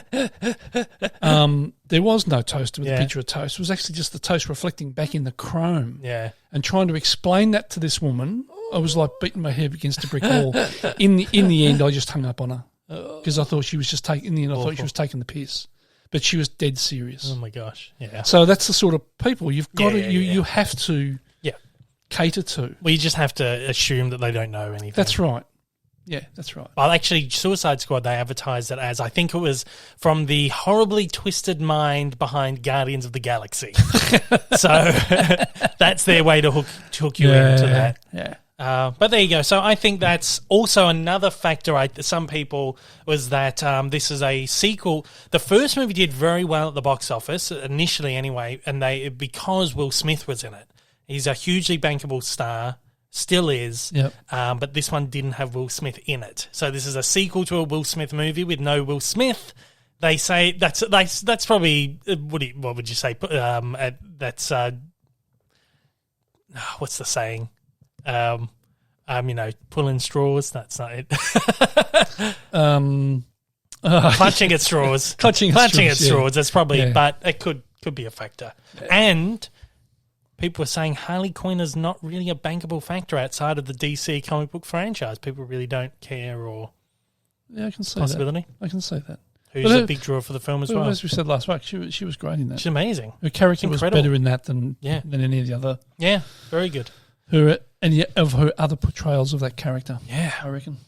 Bit more superhero news. We talked about this last week. Venom, Let There Be Carnage, the second one. No, we watched the trailer.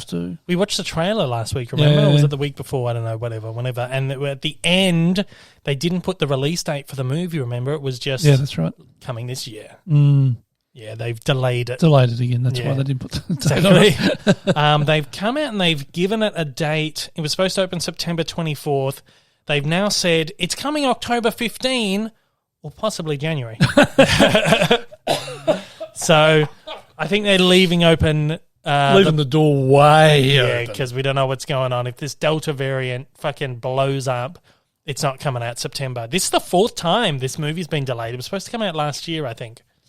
Just trash it. Just get rid of it. We don't need it. After that first one, we don't need it. So this then again opens the question, what's going to happen with Spider-Man?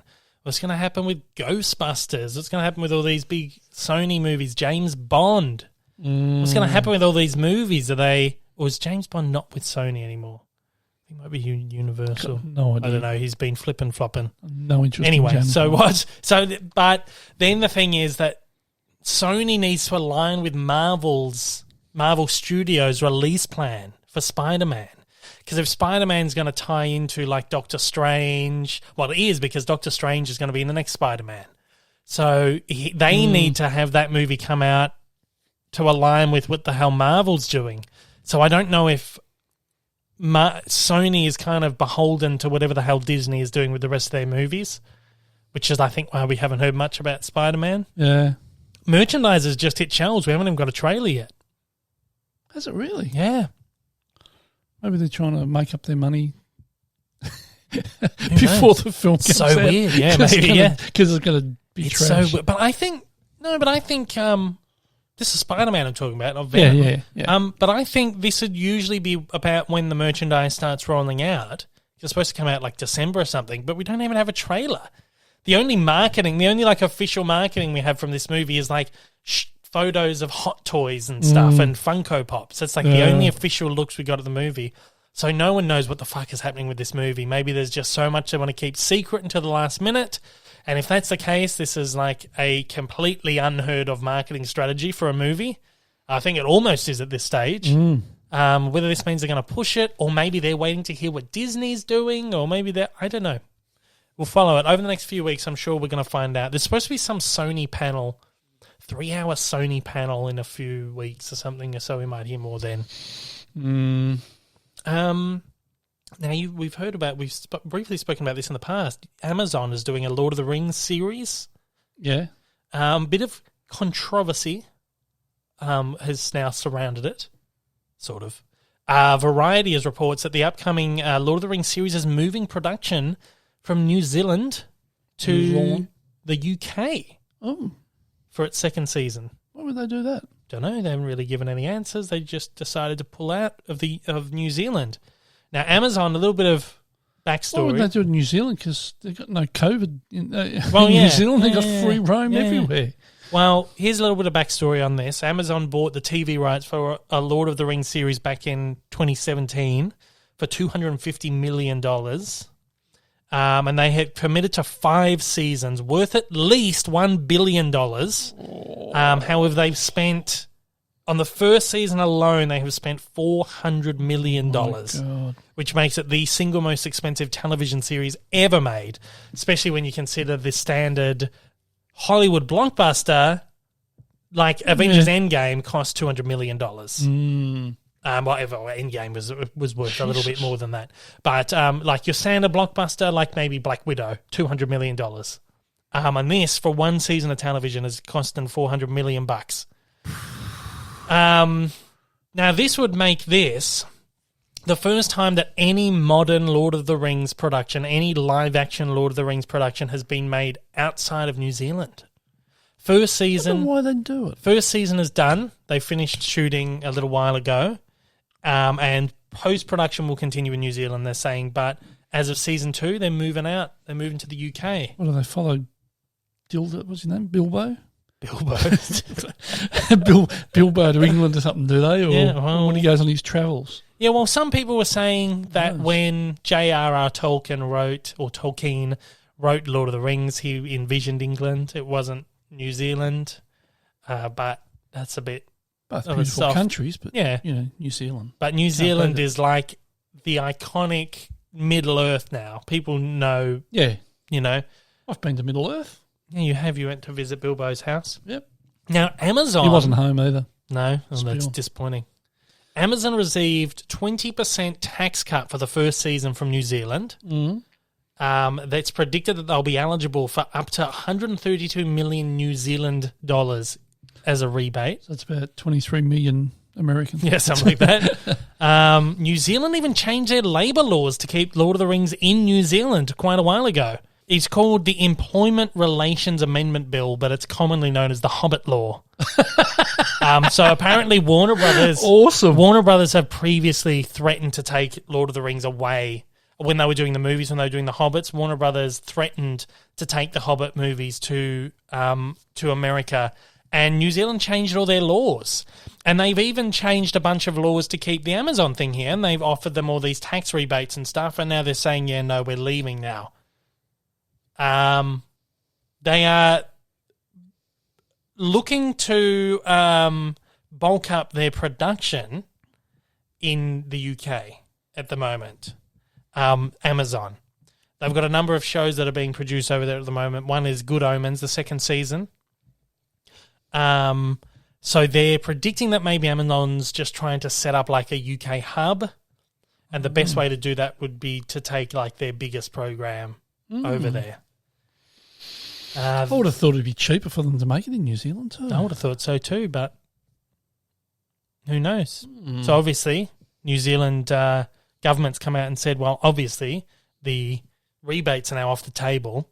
You're going to get what we offered you for that first season, but don't expect any more. Yeah. There was some other stipulation where they could get an extra 5% for something. I'm not quite sure, but they're like that 5%, that offer of that extra 5% is off the table now. Good on.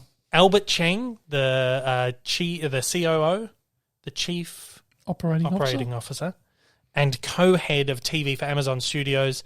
As we look to relocate the production to the UK, we do not intend to actively pursue the Season 1 MOU 5% financial uplift with the New Zealand government or preserve the terms around that agreement. However, we respectfully defer to our partners and will remain in close consultation with them around the next steps.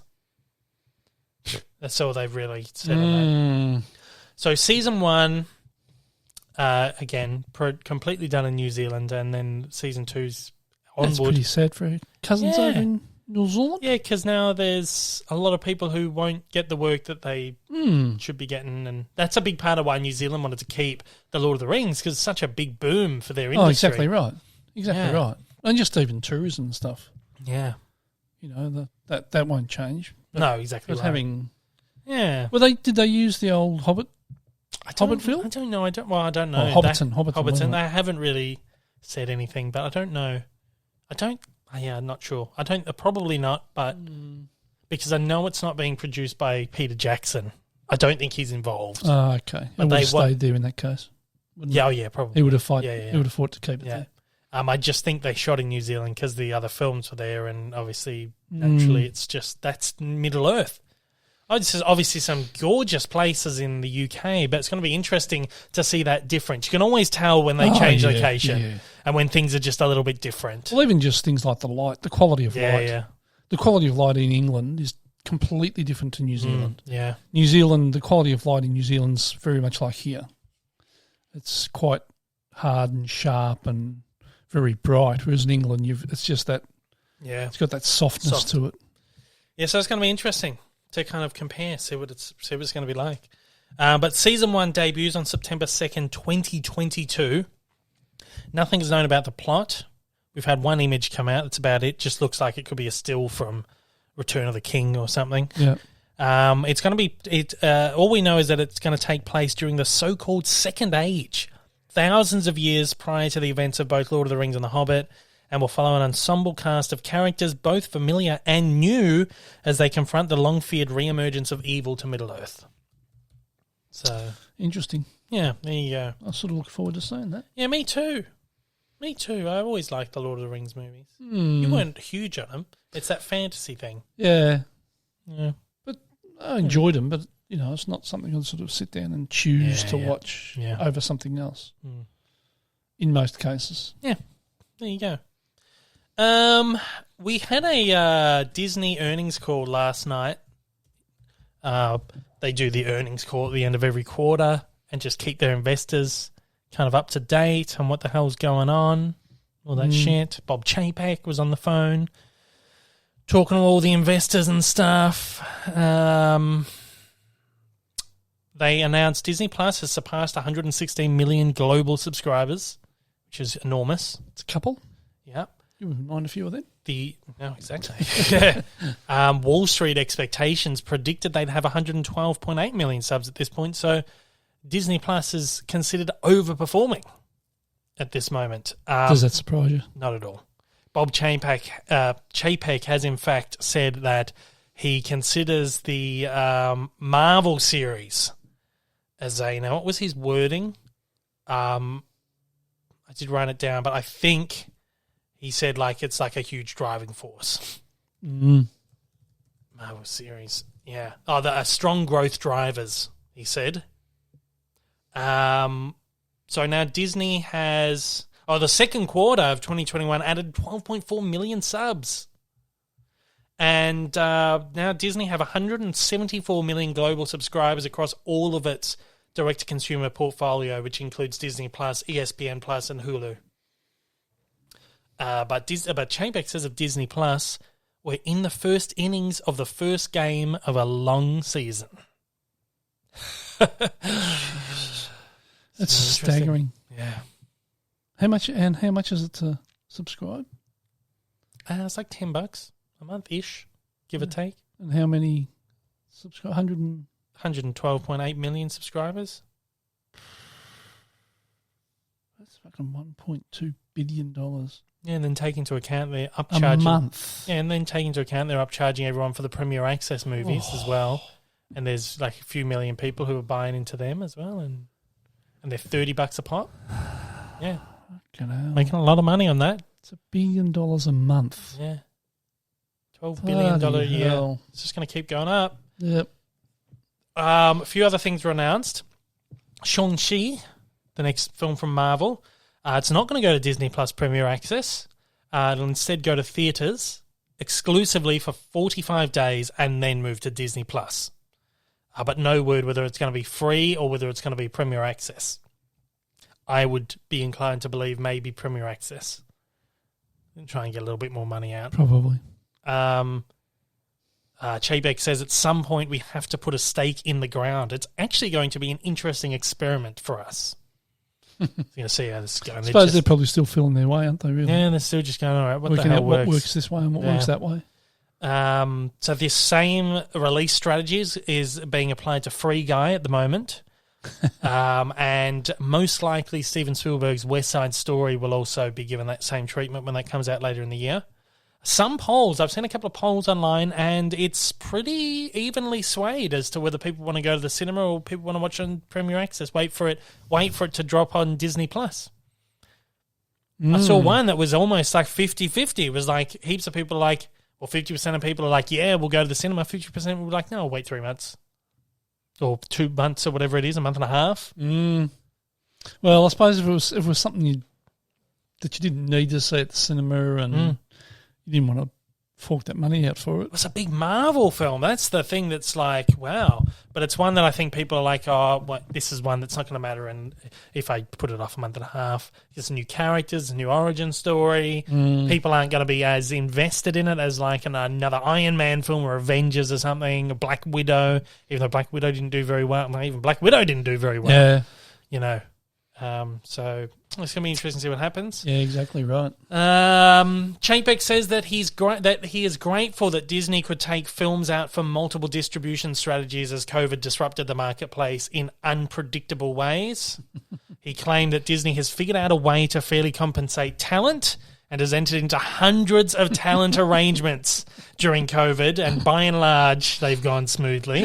By and large, maybe just a couple that haven't been too happy about that. He has dismissed conflict with Bob Iger over the Black Widow hybrid release and says, Bob Iger and I, along with the distribution team, determined that this was the right strategy to enable us to reach the broadest possible audience. He says the Black Widow. So who's more senior, Chapek or Iger?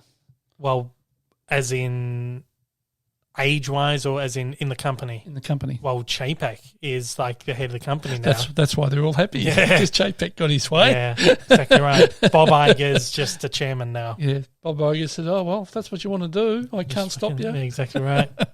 So Chapek came in and said, yep, we're both on the same path. Exactly. We're both happy. Because, of course, last week we were talking. How it goes. Yeah, last week we were saying that there's apparently been a bit of beef between the two and they're not really seeing eye to eye. And he was mortified, I think was the word, that Chapek allegedly mortified that what Chapek did with it, whatever, you know.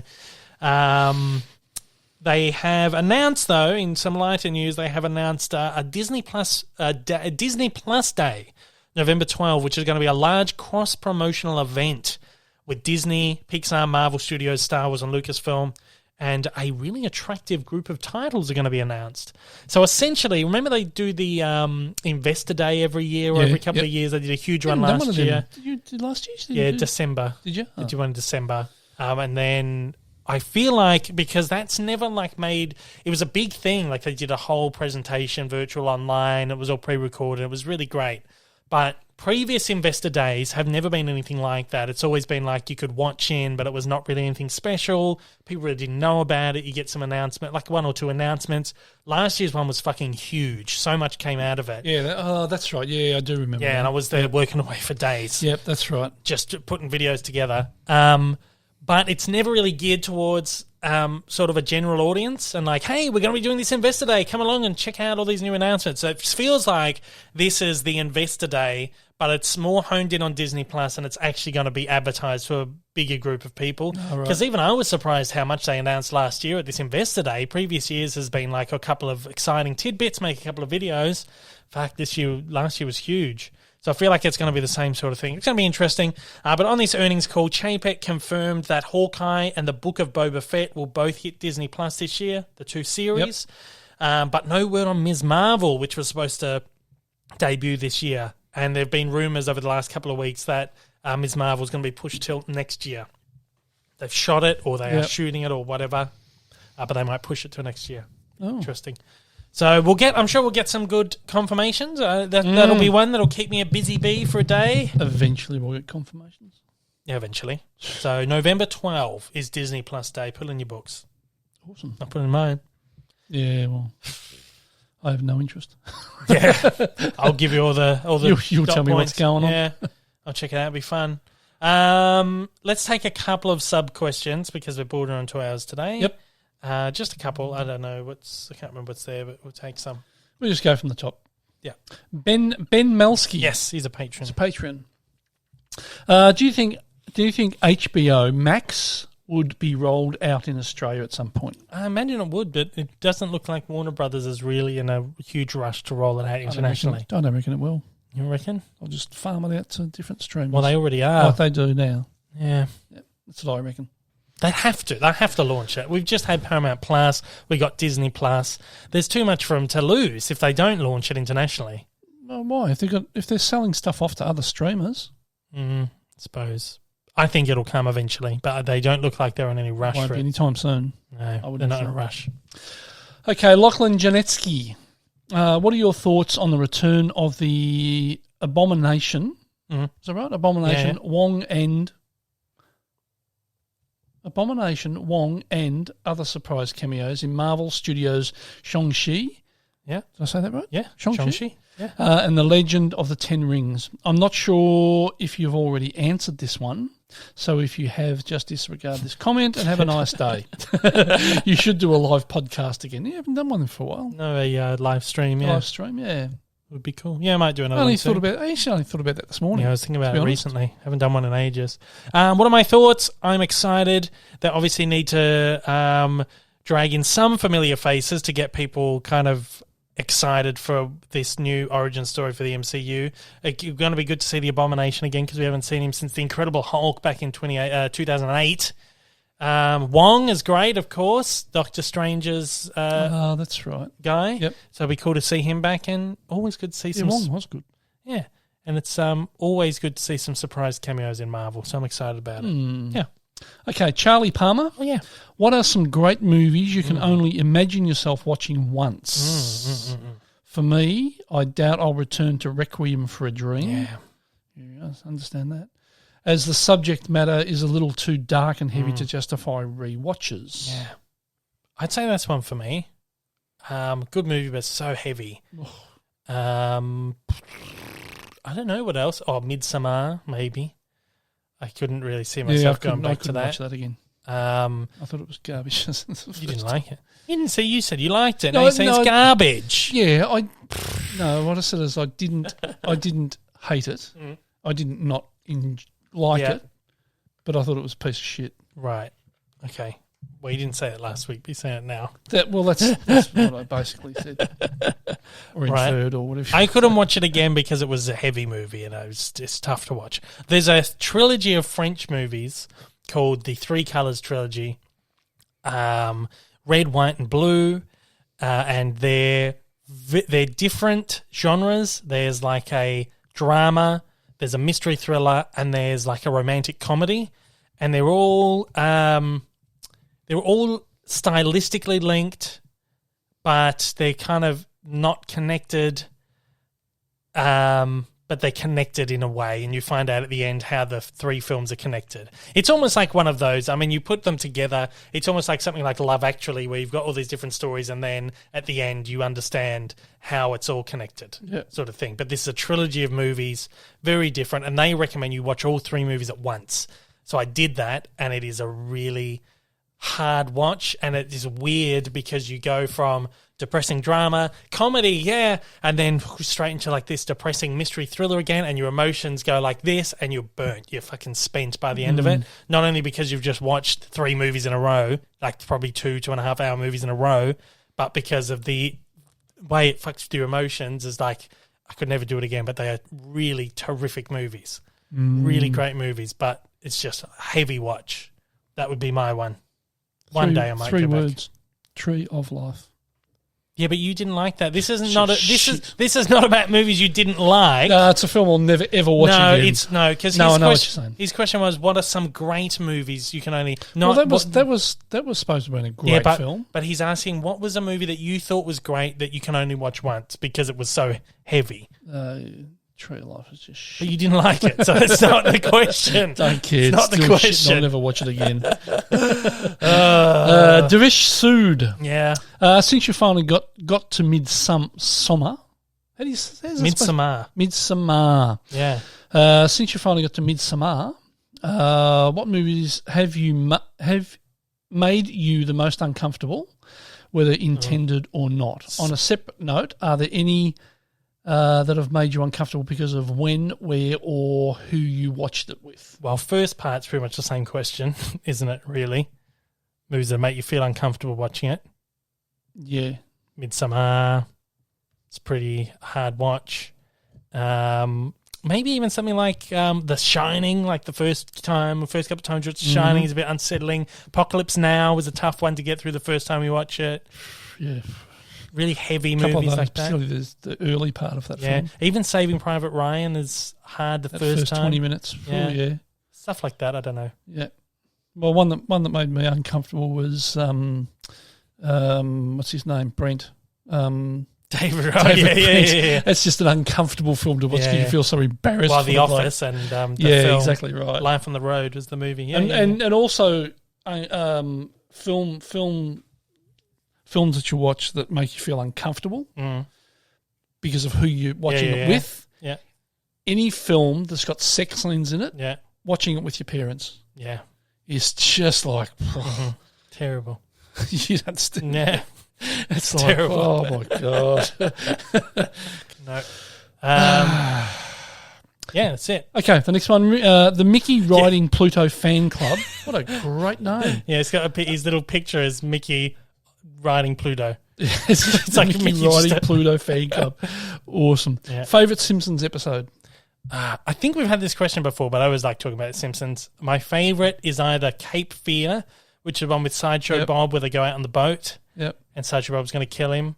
And then Bart makes him recite the entire HMS Pinafore musical to just detract him so that by the time he's finished, they wind up on the beach and the cops are there. Love it. I love You Only Move Twice, which is one with Hank Scorpio. They relocate, and then Hank Scorpio is like this James Bond villain that Homer goes to work for. I love that one. And what was I going to say? Maybe the one with Frank Grimes. That Frank Grimes comes in, Homer's Enemy, it's called, and he's this new guy that starts the power plant. Everyone loves him. Oh, that's right. Yeah. And Frank Grimes Homer keeps pissing him off. One of mine's the one where his brother comes in and develops the car. Yeah, Homer's car. I think it was called Brother. No, Brother, Can You Spare 2 Dimes or something? I think it was called. Danny DeVito is the voice of the brother. Yeah, very good one. Was one of my it's a really early one. Yeah. That's like season 2. And the one where they go to New York. Oh yeah, I like that one too. City of New York versus Homer Simpson. And the one where Homer becomes a boxer. Oh yeah. Gets punched in the head. Yeah, that is a good one. Can't fall down. Yeah. Heavy Homer. You might trip me up on that one. Homer the Great, maybe. Don't know. Can't remember. Let me have a look. Homer boxer. The Homer They Fall, it's called. That's right. Because there was a Humphrey Bogart movie about a boxer called The Harder They Fall. Right. There you go. Fair enough. Two more questions. We'll get through them really quickly. Go for it. Yeah. Connor Buchanan Wants to know, how do you feel about the 4K release of the Middle Earth movies, not including the appendices features? Oh, yeah, I think it's so fucking stupid.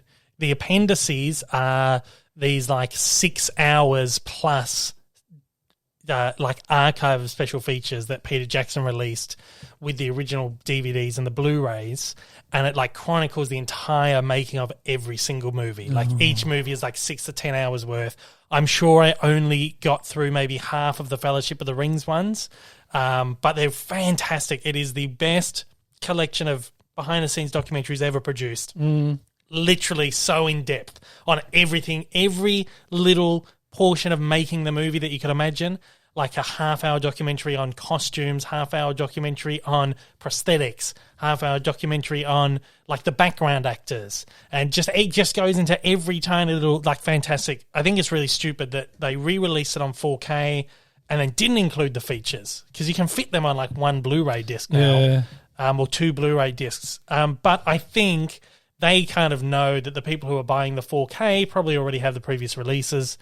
We have the Blu-rays, we have the DVDs, we've got the appendices across multiple discs. It doesn't bother too much for me. But if you are buying them for the first time, I think it's an essential inclusion. And for them to get rid of them is a bit silly. Did Peter Jackson have much to do with those? The appendices, he put them all together. Yeah, could imagine that would have been his thing. Yeah, it's amazing. It was really the only time anyone ever did anything as extensive as that. He did it for...